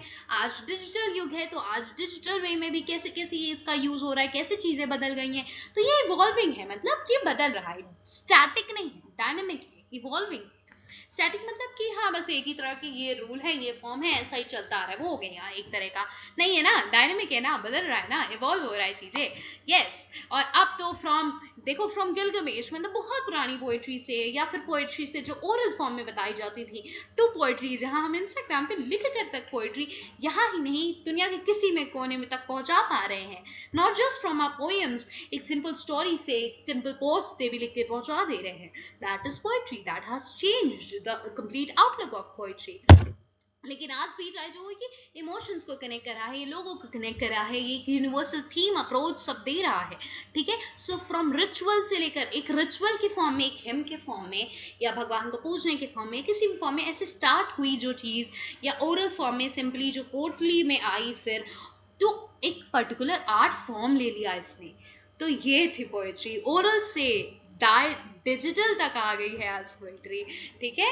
और ये हर एक इमोशन को जगा देती है, लोगों के इमोशन को अपील कर देती है, बहुत कुछ आपका पॉलिटिकल, आपका कल्चर, सब कुछ बता देती है poetry. So this is all for today. I hope बिल्कुल समझ में आ गई होगी। एक बार वीडियो दोबारा 2x स्पीड पे देख लेना, जब भी ऐसे ही कभी खाते पीते सुनते। ओके, सो दैट ये जो बेसिक चीजें हैं ये बिल्कुल पता हो, तो आगे जब पोएट्री पढ़ रहे होगी ना, या डिवाइसेस अंडरलाइन करनी होंगी, या कुछ चीजें समझनी होंगी, समझ में आएगा, अच्छा हाँ ये है पोएट्री, अच्छा ये इस टाइम पे लिखी गई रेनेसां पीरियड की पोएट्री है, अच्छा ये इसकी है, अच्छा अलेक्जेंडर पोप की पोएट्री है, ओ इसमें सटायर है, सटायर क्या होता है, व्यंग होता है, सब समझ में आ रहा होगा, ठीक है। तो अगर बिल्कुल बढ़िया से मजा आ गई है वीडियो में और समझ में आ गई, तो वीडियो को फटाक से लाइक कर दो और सब्सक्राइब कर दो चैनल को। ऐसी बहुत सी बढ़िया वीडियोस ऑलरेडी पोस्टेड भी हैं और आने वाली हैं। So do subscribe to the channel and like the video if you got something from it, and meet you in the next video very soon. Thank you. Signing off, Sandhya Singh.